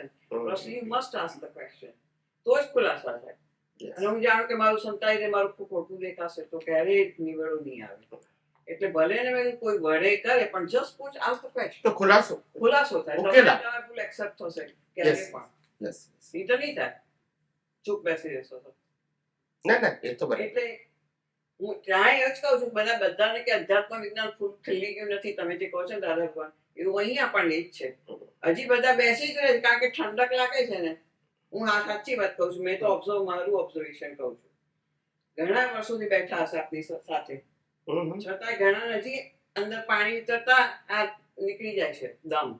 કારણ કે પેલું કરતા પતમાં સીધો ઘૂસી જાય છે આખું. કારણ કે ક્વેશ્ચન એકનો એક આવે ને એટલે ખબર પડી જાય. એક બેનને ડિપ્રેશન હતું મને પહેલા એક પ્રશ્ન પૂછેલો પછી બીજી વખત હું આવી તો મને સેમ ક્વેશ્ચન મેં તમને પૂછેલો મેં તમે સ્વામીજીને પૂછેલો સ્વામીજી બધી સમજાય સમાધાન નથી થયું તો કે નથી થયું તમે શું થાય એમને ડિપ્રેશનમાં ન ફાવે. પછી મેં મારી રીતે મેં જે રીતે સમજાવાયું છતાંય ના સમજ પડે સ્વામીજીને ફરી પૂછજો. એટલે પાણી ઉતરતા અંદર વાર લાગે તો બધા ના બોલે પણ આ તો આ ઝૂમ આવી ગયા છે ને ધમધમાઈને કોવિડ ઉપકારી અને ઝૂમ આવી ગયા તમારો એફર્ટ આખો તમારો ભાવ ને એફર્ટ એને લીધે અમારે આટલું કામ થયું. વાત સાચી છે. કેટલા બધા પ્રયત્ન કુદરતી સંજોગો છે આખા કુદરતી જ આપી શકે ને આપણે કોણ લેવું પાકા. બાકી હજી તો ઉતરતા વાર લાગશે સાહેબ. એટલે મેં શું કીધું આ ઝૂમમાં બેસતા કેવું છે એટલે હું શું કહું છું જેમ શુદ્ધાત્માની પ્રતીતિ છે એમ હિન્દુસ્તાનની અંદર તમામ હિન્દુઓને આત્માની પ્રતીતિ છે પણ લક્ષ્ય અને અનુભવ પ્રતીતિનો મતલબ તે એક્સેપ્ટ કે હા હું આત્મા તો છું ખ્યાલ હું ફરીથી જુદો એવો આત્મા તો છું પણ મારી જાગૃતિ ઉપયોગ કે અનુભવ ખ્યાલ અહીંયા આગળ તમારી પાસે પ્રતીતિ છે પણ જાગૃતિનો ઉપયોગ એ તમારો પુરુષાર્થ છે. એ નથી તો તમારી પાસે પ્રતીતિ ખાલી છે, પ્રતીતિ ઉપયોગી નહીં થાય. લક્ષ સાથે અનુભવ થશે. આપણે શું કીધું? અનુભવ જ કેરી ફોરવર્ડ થશે. નથી કહેતો? એકલું નોલેજ કેરી ફોરવર્ડ નહીં થાય. પબ્લિક ને હજી જેવું એવો ઇન્ટરેસ્ટ નતો દાદાની હાજરી ત્યારે એ સમજાતું નતું કે પણ તમે વિચાર તો કરો કે જ્ઞાની પુરુષ દાદા ભગવાન એ વખતનો કાળ, એ વખતે આટલા મોંના સાધનો નતા, છતાં એ લોકો ના સમજી શક્યું. આજે આ કાળની અંદર પૈસા વધ્યા, મોંના સાધન વધ્યા, અને એમાં મારે આ વિજ્ઞાન સમજાવવાનું. એમાં અંતર બળતરા બહુ વધી ગઈ છે, મોંઘવારી એટલી વધી છે તો લાગે છે. તો પછી હું ક્યાં ના પાડું છું, કહું છું ખરું હું તમને. જબરજસ્ત. જયારે દાદા આવ્યા હતા એમાં અમેરિકા જુદું હતું ને અત્યારે અમેરિકા આખું ટોટલ થઈ ગયું. તો પછી છેલ્લા 10 વર્ષમાં વધ્યું છે. કરતા બધા જૂના તો ખબર નહીં, આખો ફર પડી ગયો છે. પહેલા ઇઝીલી આમ પૈસા પાપા હોય તો વિચારવો પડે છે. અને મોંના સાધનો કેટલા વધી ગયા, વધારે પડતા. એ નતા પેલા. એ તો બધાને એફોર્ડ નથી નતો કેમેરો નતો, નતો ટીવી નતો, નતો મોબાઈલ નતો, કશું જ નતું એ વખતે તો. પણ મારે એક ક્વેશ્ચન પૂછવો છે કે દાદા ભગવાન એવી સિદ્ધિ લઈને નતા આવ્યા? શું? એમની હાજરીમાં બધા ભલે હોત તો ના હોય, બેહી જતા હતા, ઠંડક લાગતી હતી, નહીં? એ કયું કારણ? એ કારણ એમના પ્રત્યેનો પ્રશસ્ત મોહ. પણ કશું હતું ને, અમને તો કશું મન તો કઈ એવું હતું નહીં, પણ તોય બેહી રહેતી હતી. એ તમને ખબર ના પડે. એ પ્રશસ્ત મોહને કારણે લાગે. એ પ્રશસ્ત મોહ તમે એવું માનો છો ને કે મને મોહ નથી, એ મોહ નથી એવું નહીં બોલો. મને ખબર જ નહોતી કે એટલે તો વસંતભાઈ કીધું કે આ જ્ઞાની પુરુષ આવે છે. મેં તો મને તો નથી કહેતો પરમાત્મા છે એવું કીધું. અહીંયા પરમાત્મા હું છે કૃષ્ણ ભગવાન આવે છે એવું કીધું. મેં મૂળ રીતે તમને મેં પહેલા કહ્યું કે મને કઈ એવું સમજાતું નતું. ભક્તિ કરતા હતા પણ છતાંય દાદા અંદર હૃદયમાં વસી ગયેલા જાણે. સાચું કહું છું, ઇટ એક્સપિરિયન્સ. અને જયારે દાદા આવ્યા 85 માં તો કોક કહેતું હતું કે હવે બધા વર્ષે. મન તો કઈ રડવું છે દાદા જશે એટલે. પણ થયું હતું દાદા ગયા ને, અને પછીથી તો એ આંસુ ધારા ચોધાર. મને જ ખબર ના પડે કે આ કેમ રડે છે. ચોધાર આંસુ કે મને થાય કે હું કોને કહું. છોકરાઓ સ્કૂલે ગયેલા, દીપમાં જોબ પર, તો આખી આંસુ વયા જ કરે દાદા કરીને. હવે એ શું? ને પ્લસ પછી મેં પેલા તે સુરેશભાઈ દેખાતે કોન્ટેક્ટમાં રહેતા હતા, કારણ કે આ બાબતમાં એમને ઇન્ટરેસ્ટ. આ શું થઈ રહ્યું છે? આ આંસુ બંધ જ થતા નથી અને ધુસકે રડો. ને બીજો પણ દાદાની હાજરીમાં થયો કેલિફોર્નિયા. તો એ શું કહેવાય? તો મને ત્યારે આ લિંક કવિરાજની પદની યાદ આવી. નિજધારા પાતાળી ઝરણા ફૂટી જાય રે, સ્વયં શુદ્ધિ આંખોથી અશ્રુ ટપ થાય રે. હવે દાદાની જયારે હાજરી હતી ને ત્યારે મને ખાલી એવું જ થયું કે મારા દાદાની હાજરી છે, કેટલા બધા મારે અડચણ પડે કે મારે આવવું હોય ત્યાં આવી શકાતું નથી, કારણ કે અમે અહીંયા રહીએ ત્યાં સત્સંગો થતા. અને પછીથી તો આ વહેવા માંડ્યું હતું. તો પેલા નામ શું છે તેના મહાત્મા કુસુમબેન ના હસબન્ડ કુસુમબેન મને કે બેન તમે કેમ રડો છો? મેં મને જ નથી ખબર પડતી. જયંતભાઈ નહીં, પેલા પરથી કોણ છે મારા પેલા ભાઈઓ છે ક્યાં ઘડી કેલિફોર્નિયા, લોસ એન્જલિસ. પેલા દાદા પ્રભુભાઈ ના વાઈફ એમને ઘરે મોટા દાદાની હાજરી 10-12 જણા બેઠેલા અને આ રડ્યા જ કરે બેઠો. અને હું મારી સાયલોની સાડીથી આમ ઘૂસ કરું પણ જાય જ નહીં. પછી પેલા બેન કે તમને શું દુઃખ છે? મને નહીં ખબર પડતી શું થઈ રહ્યું છે, પણ આંખોમાંથી આંસુ કોન્સ્ટન્ટ પડ્યા કરે. દાદા જુએ ખરા પણ કઈ બોલે નહીં. એટલે શું અનુભવ એને શું કહે તમે એક્સપ્લેન કરો. ના એટલે આ પ્રકૃતિની જે ભાવનાત્મકતા જે લઈને આયા હોય એ નીકળે. શું થાય? નીકળે. આ ડિસ્ચાર્જ છે, એ તમારો એફર્ટ નથી. એ તો કહું છું, મને કઈ ખબર નથી. પરિણામ છે. એટલે આવું થયા કરે, કરવું ના પડે, થયા કરે. ખબર જ ના પડે ને કે કેમ આટલું બધું રડે છે. એટલે આવું થાય. પણ એ જ્ઞાની પુરુષની હાજરી, જ્ઞાની પુરુષની પ્યોરિટી અને જ્ઞાની પુરુષની જે કરુણા હોય, એ કરુણાના આધારે જે વાતાવરણ ઊભું થયું હોય એની અસર. એટલે હું એ બટ નેચર એ કરતા ના હોય. એ તો ઓબ્વિયસલી છે. એટલે બને ભાવનાત્મક કહેવાય. એવું બી મેં સાંભળ્યું છે કે દાદા એવું કહેતા કે તમને કોઈ બી ક્વેશ્ચન હોય તો લખીને લાવવાનું, કારણ કે ત્યાં જાય પછી ભૂલી જાય કે તો એવી બને. પણ તોય લોકો ક્યાં લાવતા હતા? ઘણા લોકો ભક્તિમાં જ પ્રશસ્ત આંખો બને. લખીને લાવવા વાળા તો રેર મળે, રેર. પૂછતા હતા ક્યાં તો ના પૂછે, બે માંથી એક. પણ ઠીક છે એ તો બધું, પણ મેઇન વસ્તુ એ છે કે જ્ઞાની પુરુષની હાજરીમાં એમના જે વાતાવરણની જે અસર છે એ અસર તળે દબાઈ ન જતા જાગૃતિ કેળવી અને એમને કહેલા વિજ્ઞાનને સમજવા પ્રયત્ન કરવો જોઈતો હતો.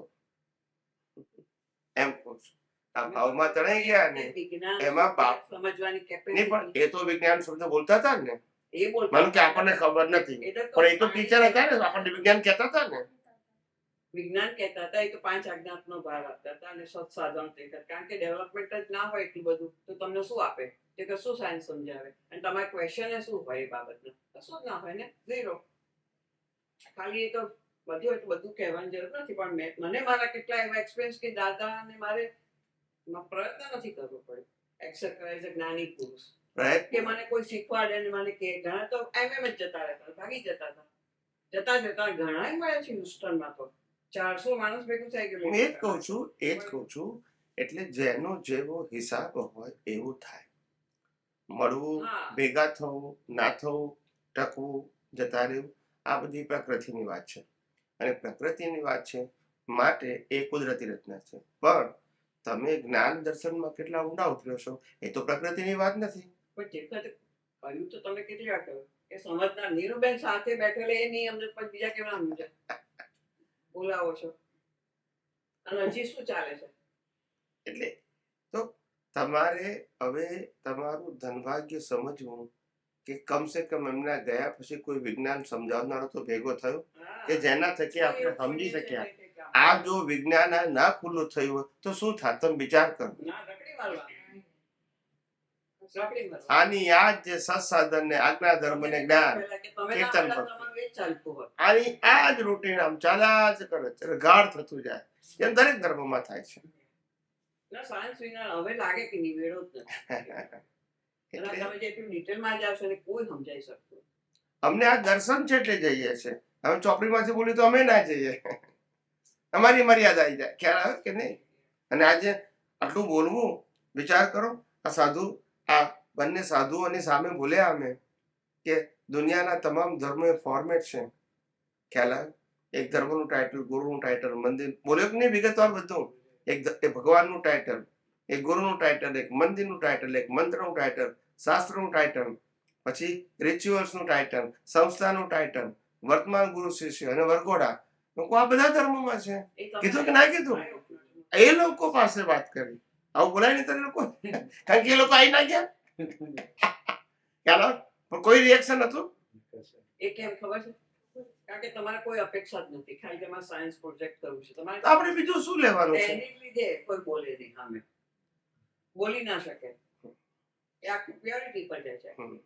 એટલે શાંતિથી સાંભળ્યું અને છેક સુધી રિસ્પેક્ટ કરીએ. એક સંન્યાસી તરીકે રિસ્પેક્ટ કરે એટલે બહુ કહેવાય ને. કોઈ મહાત્મા તરીકે સંસારી કરે જુદી વસ્તુ છે. સામેથી બોલાવું, સામેથી લઈ જવું, વાત કરવી, બહુ. એટલે આવું છે. બોલો, જુએ છે ને બધા યુટ્યુબમાં સાધુ સંતો સંન્યાસ જોયે છે ને? તમે જુઓ. આવું છે. આખું તમે સાયન્સ પર જ મૂકી દીધું કે આ બોડી શેનું બનેલ છે, કરવું કે બધું સાયન્સ જ કીધું છે મેં. હા, એટલે પછી એમાં કરતા પર કે હું કરું છું, પેલો પર કશું કઈ બધું ઉડી ગયું. પોતાનું આખું વિઝન પોત ડેવલપ થાય. તમે જ્યારે આપણે પોતાને ડેવલપ થતું જાય આખું. કારણ કે પેલા ક્રિયાકાંડમાંથી આખો બહાર નીકળી ગયો. કારણ કે હું કરું છું તો જ મને શાંતિ થાય છે, નથી કે દીવો કરીને આરતી કરે તો જ મને થાય શાંતિ મળે. પણ આમાંથી બહાર કાઢી દે, કારણ કે સાયન્સ નું વિઝન આખું આવી ગયું. એ તો તમારી બહુ મોટી ક્રેડિટ તમે છે. અને માળખું કહ્યું એ કોઈને કોણે કહ્યું છે? કોઈ ના કહે. એક ધર્મ બોલો બીજા ધર્મને કઈ કહી શકે? એનું જ માળખું હોય તો. એટલે કહું છું ને, આ બધી વાતો અદ્ભુત નીકળી છે. શોર્ટ એન્ડ સ્વીટ, પણ એમાં ઘણું બધું તમને કહી દીધું. એમ લાંબુ લાંબુ કહેવાની જરૂર ના પડે. કરુણબેન, તમે હમણાં કહ્યું સ્વામીજીને, નતું મેં તને કાકાને ત્યાં કહ્યું તું કહી દે બધા, એ મેં કહ્યું એટલે ભરવાઈ ગયા. હંમેશા વાત કરો ને કોઈને પણ બહુ વિચારીને કરો. ના એ તો મારી એકલીની વાત નથી. એ તો બધું એ તો સ્વાભાવિક બધા કોઈને કહી દઈએ ને એટલે બધાને ગમતું ના હોય ને એટલે બધા જ તો બધા છે ને મસ્કાનમાં આમ ચૂપ થઈ ગયા શું ગમે મીઠું તમે કાં સ્વામીજી ભેગા થઈએ ને તો કોઈને ગાવું નથી હોતું. અસીમ જે કાંઈ જીલાતા નથી હોતા, તો પછી ભેગા થવાનો શું કર્યું? આ બધું કશું બીજું જોવું ના ગમે તો સોશિયલ માટે ભેગા છે ને, ખાવાનું સારું મળે, કપડાં પહેરવાના મળે છે એટલે ભેગા થાવ છો. ઘરે નવરા બેસી રહ્યા છો એટલે મેં તો ઓબ્ઝર્વ કર્યું. મેં મારી જાતે તો શા માટે જાઉં છું? કપડાં તો મળે, ખાવાનું લાગ્યા, થોડા બે લટકાઈ જઈએ, તે બે વાત કરે, સોશિયલ વાત તો કરે. તમે સોશિયલ એક્ટિવિટી હું બહાર કરું છું ને અહીંયા થાય છે, છતાંય ગાવું નથી ને. એટલે હું કહું ને તે બધાને ડોઝ જેવી પડે. ગાવને મેં કીધું કોક આટલી મહેનત કરીને આપણને બોલાવે છે, એના એફર્ટ્સ ઘણા હોય છે માણસના, તો મેં કીધું એનો સદુપયોગ કરીએ. મારો કહેવાનો મતલબ એ, અને મારી બ્લેક એન્ડ વ્હાઇટ હોય છે બોલવાની સ્ટાઇલ. એટલે કોકે ના રંગ મળે તો કેમ મળે ના, પણ આપણા બધા હરકે હરકા ભેગા થયા હોય ને, ના હોય તો 1 કલાકનો સત્સંગ મૂકી દેવો. કોઈ સારો સત્સંગ કોઈ ક્યારે કોઈ મૂકતું નહીં, કોઈ જોતું નથી. મૂકી દેવાનો. સત્સંગ કરવા જાઓ ને પસંદ એ નથી. એટલે હું તો બોલતી જ નથી, એની બહાર જ મારે તો સત્સંગ ઝૂમ પૂછજો. મને ખબર એવું થાય કે આપણે ભેદી કર્યા કરીએ આખો ટાઈમ. એ તો કાઢી કે 1 કલાક સત્સંગ સાંભળવો જોઈએ. બધાનું એગ્રીમેન્ટ હોય નહીં એટલે એમ તો તમને વિજ્ઞાન રિફ્રેશ થાય. વિજ્ઞાન નવું નથી, પણ વિજ્ઞાન રિફ્રેશ થાય. એ જ હેલ્પ તમે આપણો હેતુ એ છે. નહીતર તો આ છે ને સ્લીપ મારી જાય. સ્લીપર છે, સ્લીપર જ થઈ જાય, ટોટલી સ્લીપર. વિજ્ઞાન ત્યારે વિજ્ઞાન કહેવાય કે જ્યારે જાગ્રત હોય તો, એપ્લિકેબલ હોય તો, લાઈવ હોય તો. જો વિજ્ઞાન શબ્દ રૂપે હોય તો વિજ્ઞાન નથી, પણ થિયરી છે. એક્સેપ્ટ નથી થતું સાહેબ. આ આપણે કહેવાનો આશય આટલો જ છે. આજે ભારત વર્ષમાં કહો કે વિદેશોમાં કહો, કેટલાય લોકો એવા છે, એક બે નહીં લાખો લોકો, કે દિવસમાં અડધો કલાક સત્સંગ ના સાંભળે ત્યાં સુધી સુઈ ના જાય. હું સાંભળું છું મેં કેટલાને આપણે કે આખો દિવસ થાકી ગયા હોય તો રાત્રે પણ કાનમાં નાખીને અમે અડધો કલાક સાંભળીએ. ઘણી તો સાંભળતા હોઈ જઈએ, પણ તમારું વિજ્ઞાન સાંભળીએ ને પાછું બધું ફ્રેશ થઈ જાય. વિજ્ઞાન નવું નથી, ખ્યાલ આવે ને, પણ તમારું જેવું સાંભળીએ છે ને એટલે અમારામાં જે વિજ્ઞાન છે ને પાણી છંટાઈ જાય છે, જીવતું થઈ જાય છે. ના, બીજે બધે ભટકતું ચીજ બંધ. બરાબર. કારણ કે સાયન્સમાં આવી જાય એટલે પછી એ લેવલ પર બેસી જવાનું થાય. અને આપણે આ જ કહેવા માંગીએ છીએ કે વિજ્ઞાનને સમજો. તમે આટલું બધું ક્લિયર કર્યું છે. વિજ્ઞાન તમારું નથી, આ તો પણ હકીકત છે ને. હું જે કઈ કહું છું નથી પડતી, કઈ તમને કહેવામાં જ નથી કહેતો, હકીકત કહું છું. ને હું એવું કહીશ કે ભાઈ મારું નથી તો જ પરંપરામાં લોકો કહેશે કે મારું નથી, પછી એ કહેતો હા મારું છે પાછું. ખ્યાલ આવે કે નહીં? એટલે તમે જુઓ, એટલે તમે જુઓ એમાં બેન વિજ્ઞાનમાં જુઓ, અહીંયા કૃપા આશીર્વાદ નો પ્રશ્ન છે નથી, મને સિદ્ધિ આપીનો પ્રશ્ન છે. આ બધા પ્રશ્ન અહીંયા હોય? આ બધા હોય જ નહીં આગળથી. કૃપા, આશીર્વાદ, સિદ્ધિ, આ બધા પ્રશ્નો હોય આગળ. છતાં તમને ઘણા પૂછે છે આશીર્વાદ આપજો. તમે તમને કોઈ ક્વેશ્ચન ઝૂમ પર પૂછે પેલા એમાં કૃપાના આશીર્વાદ કેમ ના માંગે? પણ બધાની પ્રકૃતિ હોય લૌકિક સારું બસ ઘણા ઝીલી ના શકે. એટલે અમારું વ્યવહાર એમને એવું કે ના નહીં આપણું એવું તો ના કહેવાય કે સ્વામીજી મારે ઓપરેશન કરાવવું છે, મારા માટે જરા વિધિ કરજો. શું કરું? એવું નહીં કરું એવું ના કહેવાય. પછી અડધા માનતા હોય તો ક્યાં કરતા નથી. આ વિધિનું મેં સત્સંગ સાંભળ્યો કે વાંચ્યો. દાદા ભગવાન મેં તમને પૂછેલું કે ચરણ વિધિ તમે કેમ કરો છો? જો સાયન્સ જ છે તો પછી આ વિધિઓની જરૂર નથી. તમે કીધું લોકોને સાયકોલોજી કંઈક સંતોષ મળે કે મારી સાથે સ્વામીજી છે એટલે એક જાતની એની ઇફેક્ટ હોય છે. હવે દાદા ભગવાને પણ એવું જ કીધું. પણ એ શરૂ એ થઈ ગઈ ને બંધે થઈ ગઈ ના, એટલે તમને ખબર પડી કે આનું નામ જ કુદરતી રચના.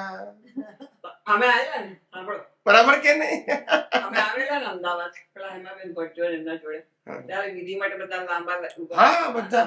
હું બેઠી હતી તો હેમાબેન આમ મારી આગળ કીધું જોવા શું થઈ ગયું મને કીધું મને કે કશું નહીં, મેં જોવા તો તમે બધા વિડીયો કરતા પણ એમને એમ કે હેમાબેન પાસે ભાગી જતા અરે નહીં મારે જોવું છે એક્ઝેક્ટ હું ચાલી રહ્યું છે અને સ્વામીજીને પૂછ્યું હતું ખરું કે કેમ કરવું પડે છે આ બધું. એ તો આપણે જાહેરમાં જવાબ અને આપ્યા છે. દાદા ભગવાને પણ કહ્યું મેં વાંચ્યું મેં દાદા ભગવાન મેં તો વિધિ કેમ કરાવે છે તો દાદા ભગવાન કે આને નબળાઈઓ હોય તો 2 મિનિટ આપીએ પણ કે કર્મ છોડે નથી. કર્મ આવીને ટેમ્પરરી ઊભું હોય કારણ કે સાયકોલોજીકલી ઇફેક્ટ હોય પછી એ આવીને આવી વિધિ કે આશીર્વાદ ખાલી મોરલ સપોર્ટ છે, એ ટેમ્પર સાયકોલોજીકલ છે. બીજું કશું કોઈ ચમત્કાર નથી. હું અત્યારે નથી કરતો તોય બધાના દર્શન થઈ જાય ને પછી 10 જણા ઉપાય સ્વામીજી અમને જરા વિધિ કરી દેજો. પબ્લિક આવું શું કરું? બધા ખાલી દર્શન કરી જતા 10 જણા વિધિમાં ઉભા હોય. ક્યાં તો મારો જ્ઞાનનો દિવસ છે, ક્યાં તો મારો બર્થડે છે, ક્યાં તો મારો મેરેજ ડે છે, ક્યાં તો મને તકલીફ છે શારીરિક એની વિધિ કરી નાખજો એમ કહીને ઉભા રહે. છેલ્લે બધા દર્શન કર્યા પછી આજે છે એવું. કારણ કે બધાની સાયકોલોજીકલ સમજવાનું હજી સંજોગો Yes, એવા હોય yes, કે yes. માણસ આવી જતો. આપણે જેમ છે તેમ વિજ્ઞાન કહીએ છીએ અને કહીએ છીએ કે તમારી કોઈ પણ પ્રકારની તકલીફ હોય, મુશ્કેલી હોય અને કોઈ પણ શક્તિની જરૂર હોય તો અંતર્યામી પરમાત્મા પાસે માંગજો કારણ કે અનંત શક્તિ વાળું છે. આવું આપણે અનેક વખત કહેલું છે. ખ્યાલ આવે? આપણે તો વિજ્ઞાન કહીએ છીએ, એને કેટલું સમજાય પ્લસ એનો હિસાબ શું લાવ્યો છું શું કરીએ હવે. અને ઘણી વખત કેવું છે કે પ્રકૃતિની આદત લઈને આવ્યો હોય એવું. શું છે? પ્રકૃતિની આદત. ખ્યાલ આવી ગયો? કઈ પ્રોબ્લેમ ચાલે સીધો ફોન કરે સ્વામીજી મને આવું થયું છે હેલ્પ કરજો. એટલે એવી પ્રકૃતિ શું થઈ ગઈ? આદત થઈ ગઈ. આવી રીતે એવી પ્રકૃતિ લઈને જ આવ્યો હોય એવી આદત વાળી. આધાર શોધે ભ્રાંતિની અગ્ન જ આદતો પ્રતિબિંબ મને માને સાચું ચકલી મારે ચાચું ભ્રાંતિની અગ્ન જ આદતો. એવું છે. આ બધી આદતો છે બધી બધાની દરેકની છે. આપણે એમાં વિજ્ઞાન જોવાનું બસ. એ આપણો સ્વભાવ આપણો પુરુષાર્થ છે. પછી ઘરમાંથી તો કોઈ સપોર્ટ નહીં મળે. જો ઘરમાં તો ટીકાના જો કહેવા જાય કે મને આવો પ્રોબ્લેમ છે તો એને વધારે હેમરિંગ કરે. સો પછી તમે ક્યાં જાઓ માણસ? આમ બી આમે મહાપુરુષોને એવું જોઈએ ઘરમાંથી સપોર્ટ હોય જ નહીં. દાદા ભગવાનને ફેમિલીમાંથી કોઈ સપોર્ટ નહીં. શ્રીમદ રાજચંદ્રને ફેમિલીમાંથી કોઈ સપોર્ટ નહીં. અમને ફેમિલીમાંથી કોઈ સપોર્ટ નહીં. કોઈ નહીં. અમારા સત્સંગમાં પૂછો કોઈ ના આવે. વિરોધ નહીં આવે નહીં. એ લોકોનું ધર્મ નું કર્યા કરે. કોઈ નેગેટિવ માટે નહીં. એમનું કરે એ કર્યા કરે. એટલે આવું પહેલેથી આજ છે ને મહાપુરુષો હંમેશા એકલા જ જતા હોય એને એનો રસ્તો કાઢી લેતા હોય એના જીવનમાં. એવું કોઈને ના હોય. મહાવીરના ફેમિલીમાં કોણ હતું? મહાવીર તો કોઈ નહીં. બધાને એ હોય. એટલે ના હોય તો કઈ નહીં પણ તો નીચે ખેંચવા કરે. એટલે અને કરતા સોશિયલ લાઈફમાં તો થોડું રહેવાનું છે અને બીજું તો કશું નથી હોતું. પણ દરેક વ્યક્તિની એકબીજા સાથે એડજસ્ટ થવાની જે ક્ષમતા ના હોય. શું ના હોય?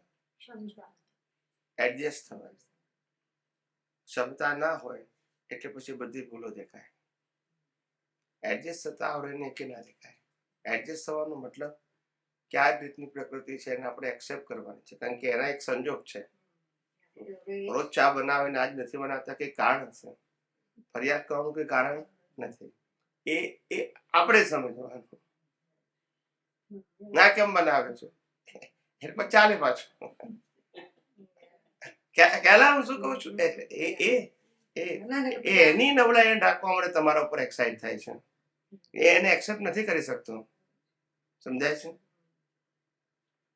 એટલે પછી હા એટલે પેલા તો રોજ આપણને દેખાતા જ નજીકના તો આપણને રોજ કાયમ દેખાતા જ હોય છે. પણ પછી તમે પેલી એકવાર બોલ્યા હતા કે જે બી થઈ રહ્યું છે આગલા જન્મમાં સ્ક્રિપ્ટ લખાઈ ગઈ છે.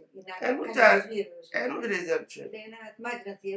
એવું કરી કરીને હવે મેં રીતે એપ્લાય કરું છું so that helps some time પૂરું થઈ જાય પાછું આમ તેમ થાય તો થાય, બસ વિજ્ઞાન છે બસ. અંતે તો સાયન્ટિફિક વિઝન આપણે બનાવવું પડશે. That's it. એ જ એનું પરમેનન્ટ સોલ્યુશન છે. આ જ રસ્તો છે, બીજો કોઈ રસ્તો છે નહીં. કોઈ ચમત્કારિક રસ્તો નથી. તમામ પ્રશ્નોનું સોલ્યુશન આનાથી જ આવે છે, આ વિજ્ઞાન. અને જો વિજ્ઞાન ના સમજાયું તો પછી પઝલ જ છે. આપણને હોય ને સામે વાળાને હોય. એટલે આ પઝલ વાળી દુનિયામાં આપણે પઝલને ડિઝોલ્વ કરી શકીએ તો આપણે એટલા દુનિયામાં પાવરફુલ ઇન્ડિવિડ્યુઅલ કહેવાઈએ. બીજા છે કે નહીં આપણો વિષય નથી. આપણે પઝલને ડિઝોલ્વ કરી શક્યા. સમજાય છે? પઝલને ડિઝોલ્વ કરવું એટલે જે પઝલ આવ્યું એને કરતા ભાવે, માલિકી ભાવે, ભોગતા ભાવે ન જોયું એટલે ડિઝોલ્વ કહેવાય. સમજાય છે? આવ્યું ને જતું રહ્યું, પતી ગયું. મને કોઈ અસર કરી, મારા જ્ઞાન દર્શનને અસર કરી નહીં, તો ડિઝોલ્વ થઈ ગયું. અસર કરે તો ડિઝોલ્વ ના કહેવાય, તો તમે એમાં ઇન્વોલ્વ થયા કહેવાય, તો જ તમને અસર કરે. સમજાય? આને તો અસર થાય, જ્ઞાન દર્શનને અસર ના થવી જોઈએ. લોકો કે આને ના થવી જોઈએ, આને આપણા હાથમાં થોડું છે. ચાલે અહીંયા 0 ડિગ્રી ટેમ્પરેચર હોય ને આપણે બહાર નીકળી અસર ના થાય, તો કે ના જ્ઞાનમાં હોય તો ના થાય, એવું બને.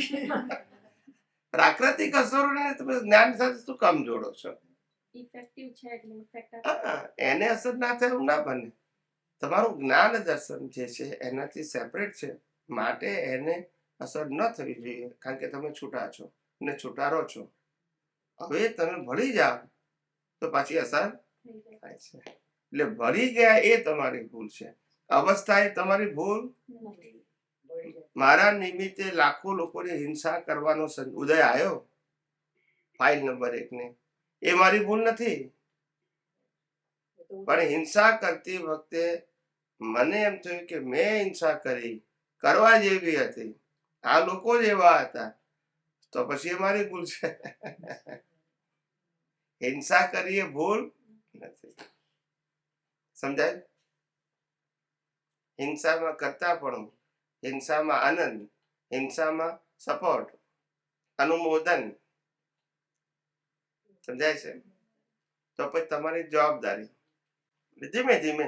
પણ આપણે આ હવે શું છે, માર્ગ સાચા મિલ ગયા, છૂટ ગયા સંદેહ, હોતા સો તો જલ ગયા. કવિરાજનું પદ છે. આખું નથી આવડતું મને. છૂટ ગયા સંદેહ, હોતા સો તો જલ ગયા. પછી આગળ કઈક છે કે એવું 7-8 લીટી છે. એમાં શું સમજવું? પણ ના સમજાવ ને. એમ નહીં, હું સમજાવું તો પણ પર્ટિક્યુલર શું સમજવું છે. જ્ઞાની પુરુષના દર્શનથી પાપો ભસ્મીભૂત થઈ જશે. ખ્યાલ આવી ગયો? હવે આની અંદર આ જે પદ જે કવિરાજે લખ્યા છે એ જ્ઞાની પુરુષ એટલે એમ પટેલ માટે લખેલા છે, બરાબર છે? અને એમ પટેલ માટે લખેલા પદો એ ભાવનાત્મક છે, એમના સબ્જેક્ટનું ભાવ.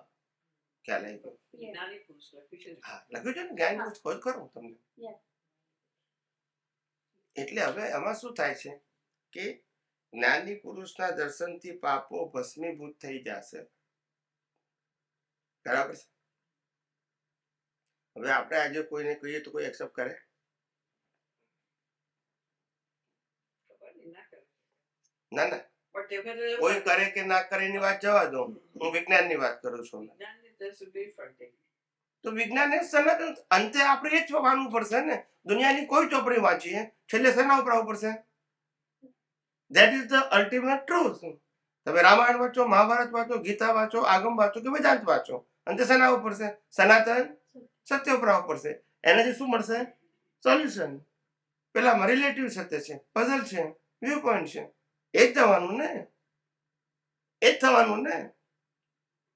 હવે તમે એટલે જ્યારે જ્ઞાની પુરુષ દાદા ભગવાન અહીંયા દર્શનની વાત કરી છે અને આપણે જ્ઞાન વિધિમાં કીધું કે તમારા પાપો ભસ્મીભૂત થઈ જાય છે. અહીંયા દર્શનથી ભસ્મીભૂત થઈ જાય છે, કે ડિટેલ આપી નથી. પેલામાં દર્શન જ્ઞાન વિધિમાં પાપો ભસ્મીભૂત થાય છે, પછી દાદા ભગવાન ડિટેલ આપી ક્યાં કે બરફ અને પાણી જેવા કર્મો ઉડી જાય છે, વરાળ જેવા રહે છે. અરે વરાળ, હા, વરાળ અને પાણી જેવા ઉડી જાય છે, બરફ જેવા રહે છે. જે જામી ગયા છે એ રહેશે. હા, પણ પ્રશ્ન એ થાય છે એટલે આ એમને ભાવનાત્મક રૂપે કીધું, આપણે સિદ્ધાંતથી સમજવું પડે. ભાવનાત્મક ખ્યાલ આવે, ભાવનાત્મક એટલે ભાવ, સિદ્ધાંત એટલે સનાતન સત્ય. હવે તમે વિચાર કરો કે મેં ગયા અવતારમાં બાંધેલા કર્મ, એનો પ્રોગ્રામ, એ પ્રોગ્રામમાં આજે કે ફેરફાર થાય? જો થાય તો ભસ્મીભૂત થવું આપણે એક્સેપ્ટ કરવું પડે. થઈ શકે? રામકૃષ્ણ મહાવીર પણ પોતાના કર્મ પાડી શકે? તો પ્રશ્ન સિદ્ધાંતનો છે. શ્રદ્ધાથી તો આટલા અવતાર કાઢ્યા આપણે, આજની તો કાલે સિદ્ધાંતને સમજવું પડે. શ્રદ્ધાથી તો અવતારો કાઢ્યા કે આજ મારું કલ્યાણ કરશે, આજ કરશે, રામ કરશે, કૃષ્ણ કરશે, મહાવીર કરશે, આજ ગુરુ કરશે. એમ પણ તો કેટલા અવતારો કાઢ્યા, હજુ પાછું એ જ પ્રમાણે ચાલતું છે. એક દિવસ તો આપણે દ્રષ્ટિ ખુલ્લી કરવી પડશે ને. સ્વામીજી, હવે આ દાદા મળ્યા એ પણ પ્રોગ્રામના આધારે, સવાલ જ નથી ને. હવે મેં સત્સંગમાં અનેક વખત કીધું છે કે જ્ઞાની પુરુષ મળવું, જ્ઞાન મળવું એ ઉદય કર્મ છે અને એને ઉપયોગ કરીને અનુભવ કરવું એ પુરુષાર્થ છે, એવું અનેક વખત બોલ્યો છે. હા, બોલો. એ વખતનો લેવલ બધાનો ઉપયોગનું તો વસ્તુ જુદી વાત છે, કારણ કે દાદાનું મળવું ફર્સ્ટ એવિડન્સ ભેગા થવું અને એને માટેનો જે રાગ થવો, પ્રશસ્ત રાગ. હવે પ્રશસ્ત રાગ શું કરે કે દુનિયાના રાગોમાંથી ઉઠાડીને તમારી જગ્યાએ ફોકસ કરે છે. એને લીધે પાપો ભસ્મીભૂત એટલે શું, પછી દુનિયાના સંબંધોમાં જે આર્ત ધ્યાન રૌદ્ર ધ્યાનમાં પડતા હતા એ ઉઠીને સીધા દાદા પાસે બેસી ગયા. એટલી બધું તમારે જેટલા ભસ્મીભૂત થાય એટલા થઈ જાય છે. આર્ત ધ્યાન રૌદ્ર ધ્યાન ઉડી જાય. કારણ કે તમે પદો ગાઓ તો તમે આખી દુનિયા વિસ્તૃત થઈ જાય. અસીમ જય જયકાર ગાઓ તો કે દુનિયા, કારણ કે ચિત્તની એક જાતની શુદ્ધિનો પ્રોસેસ જ છે આખો. એટલે આર્ત ધ્યાન રૌદ્ર ધ્યાન ઉડ્યા એ જ મુખ્ય છે ને. પાપ તો એ ઉડાડી દે છે આખા. અને મેં તો વાંચી, મારી અક્કલ તો જાય છે નહીં, પણ કે દુનિયાના રાગોમાંથી તમારું આખું ઉતરી ગયું, રાગ ઉડી ગયા. કારણ કે જે પોતાના સંબંધોમાં લાગતો હતો રાગ એ તમે દાદા ભગવાનમાં ફોકસ થઈ ગયો. અને એ ફોકસ તો પ્રશસ્ત રાગમાં છેવટે તો ઉઠવું જ પડશે. સાયન્સ સમજવું જ પડશે. આપણી પાસે ઘણી વાર સાંભળ્યું હતું. એ હિસાબે ને કીર્તન ભક્તિમાં પણ કે છે કે પાપો ભસ્મીભૂત થઈ જાય છે ગાવાથી, કારણ કે એ પણ ચિત્તની એકાગ્રની દવા છે આખી. અને પેલા ધ્યાન ઉડાડી દે છે. જો ફોકસ કરીને એક ચિત્તે ગાવ તો બાકી તો મિકેનિકલ આખું પાપ પુણ્યના સંજોગો. પેલા મેં ભણ્યા પણ બે પ્રકારના પુણ્ય ડિફરન્ટ થઈ જાય. મિકેનિકલ થાય તો તમે સંસારના, અને અન્ડરસ્ટેન્ડિંગ એક ચિત્તથી થાય તો તમને જ્ઞાની પુરુષને મળે એવા સંજોગો. આ સમજણ મારી કાલે બતાવું છું. હવે તમે એ રીતે બતાવો. હવે તમે સાયન્સ કહો એ તમને સમજાઈ ગયું કે મળવું એ જ કુદરતી રચના છે અને પ્રોગ્રામ પ્રમાણે તો જ મળે છે. પણ એ કવિરાજનું એમ્ફોસિસ કે આવા પુરુષો ભવિષ્યમાં પણ જેને નહીં મળ્યા એને મળશે, તો એક માર્ગ આખો છે, ટ્રેક, જે બહાર ભટકવાથી નીકળીને તમને કોકવા સુધા. હવે તમારા થકી, દાદા થકી તમે અમને મળ્યા છો, તમે સેપરેટ મળ્યા નથી. દાદાને મળ્યા કે ભાઈ તમને આપતો પૂરતો જાણ્યા, હું તમારી સાથે ફરી છું. પણ હવે કેમ ખુલ્લો થાય છે? સંજોગ એક જાતનો છે. હવે સંજોગ એ ઉભો થયો ત્યારે આ તો વિચાર્યું મેં, ત્યારે મને ખ્યાલ આવ્યો. મેં સ્વામીજી પહેલા મળ્યા હતા, આપણે બધા સાથે ફરેલા, સાઉથમાં, નોર્થમાં, જાત્રામાં બધે ફર્યા હતા, પણ તે મારું કઈ હતું જ નહીં. તો હવે કેવો ઉદય આવ્યો કે આ સમજવાનું વિજ્ઞાન છે. તો અત્યારે સંજોગો છે મારે, એટલે સંજોગો જ કામ કરી રહ્યા છે. પાપુની સંજોગો જ કામ કરે છે. સંજોગો જ કામ કરે. એટલે જ્ઞાની પુરુષના 60,000 માણસો મળ્યા, પણ ઉદયો હોવા જોઈએ ને. હું તો મારું જોઈને હું કહું છું સાહેબ. એટલે આપણે એવું કહેવા માંગીએ છીએ કે જે જ્ઞાની પુરુષે આપેલી કોઈ પણ પ્રકારની વિધિ કરવાથી, સત સાધન રૂપી વિધિ કરવાથી આપણું ત્યાં કોન્સન્ટ્રેશન રહેશે અને તે વખતે આર્ત ધ્યાન, રૌદ્ર ધ્યાન બંધ થઈ જાય છે. દુનિયા ભૂલાઈ જાય. એક મિનિટ, બરાબર છે. એવું સ્વામિનારાયણ વાળાને પૂછીએ તો શિક્ષાપત્રી વાંચતા દુનિયા ભૂલાઈ જાય છે, એ એક્સેપ્ટ કરશે. ના, હવે સાંભળો. એનું તમને સિદ્ધાંત કહું છું. સિદ્ધાંત આપણે બધાને લાગુ પડશે. તમે એક તમારું જ્ઞાન એક માટે છે, મારું જ્ઞાન સર્વ માટે છે. બરાબર. હું વિજ્ઞાન વાત કરીશ જે બધાને લાગુ પડશે. બરાબર છે. આ લોકો એમ કે ક્રિશ્ચન વાળા કે અમે જયારે એક જેને બાઇબલ સાંભળીએ છીએ ત્યારે અમે દુનિયા ભૂલી જઈએ છીએ. ગીતા વાળા એમ કહે છે કે અમે ગીતા જયારે એક રીતે વાંચીએ છીએ ત્યારે દુનિયા ભૂલી જઈએ છીએ. જૈનો એમ કહે છે કે અમે આગમ એક રીતે સાંભળીએ છીએ કે વાંચીએ છીએ તો દુનિયા ભૂલી જઈએ છીએ. એટલે આ પ્રિન્સિપલ કેવો થઈ ગયો? સામાન્ય. ના, બધા માટે કોમન થઈ ગયો. It's not individual or special.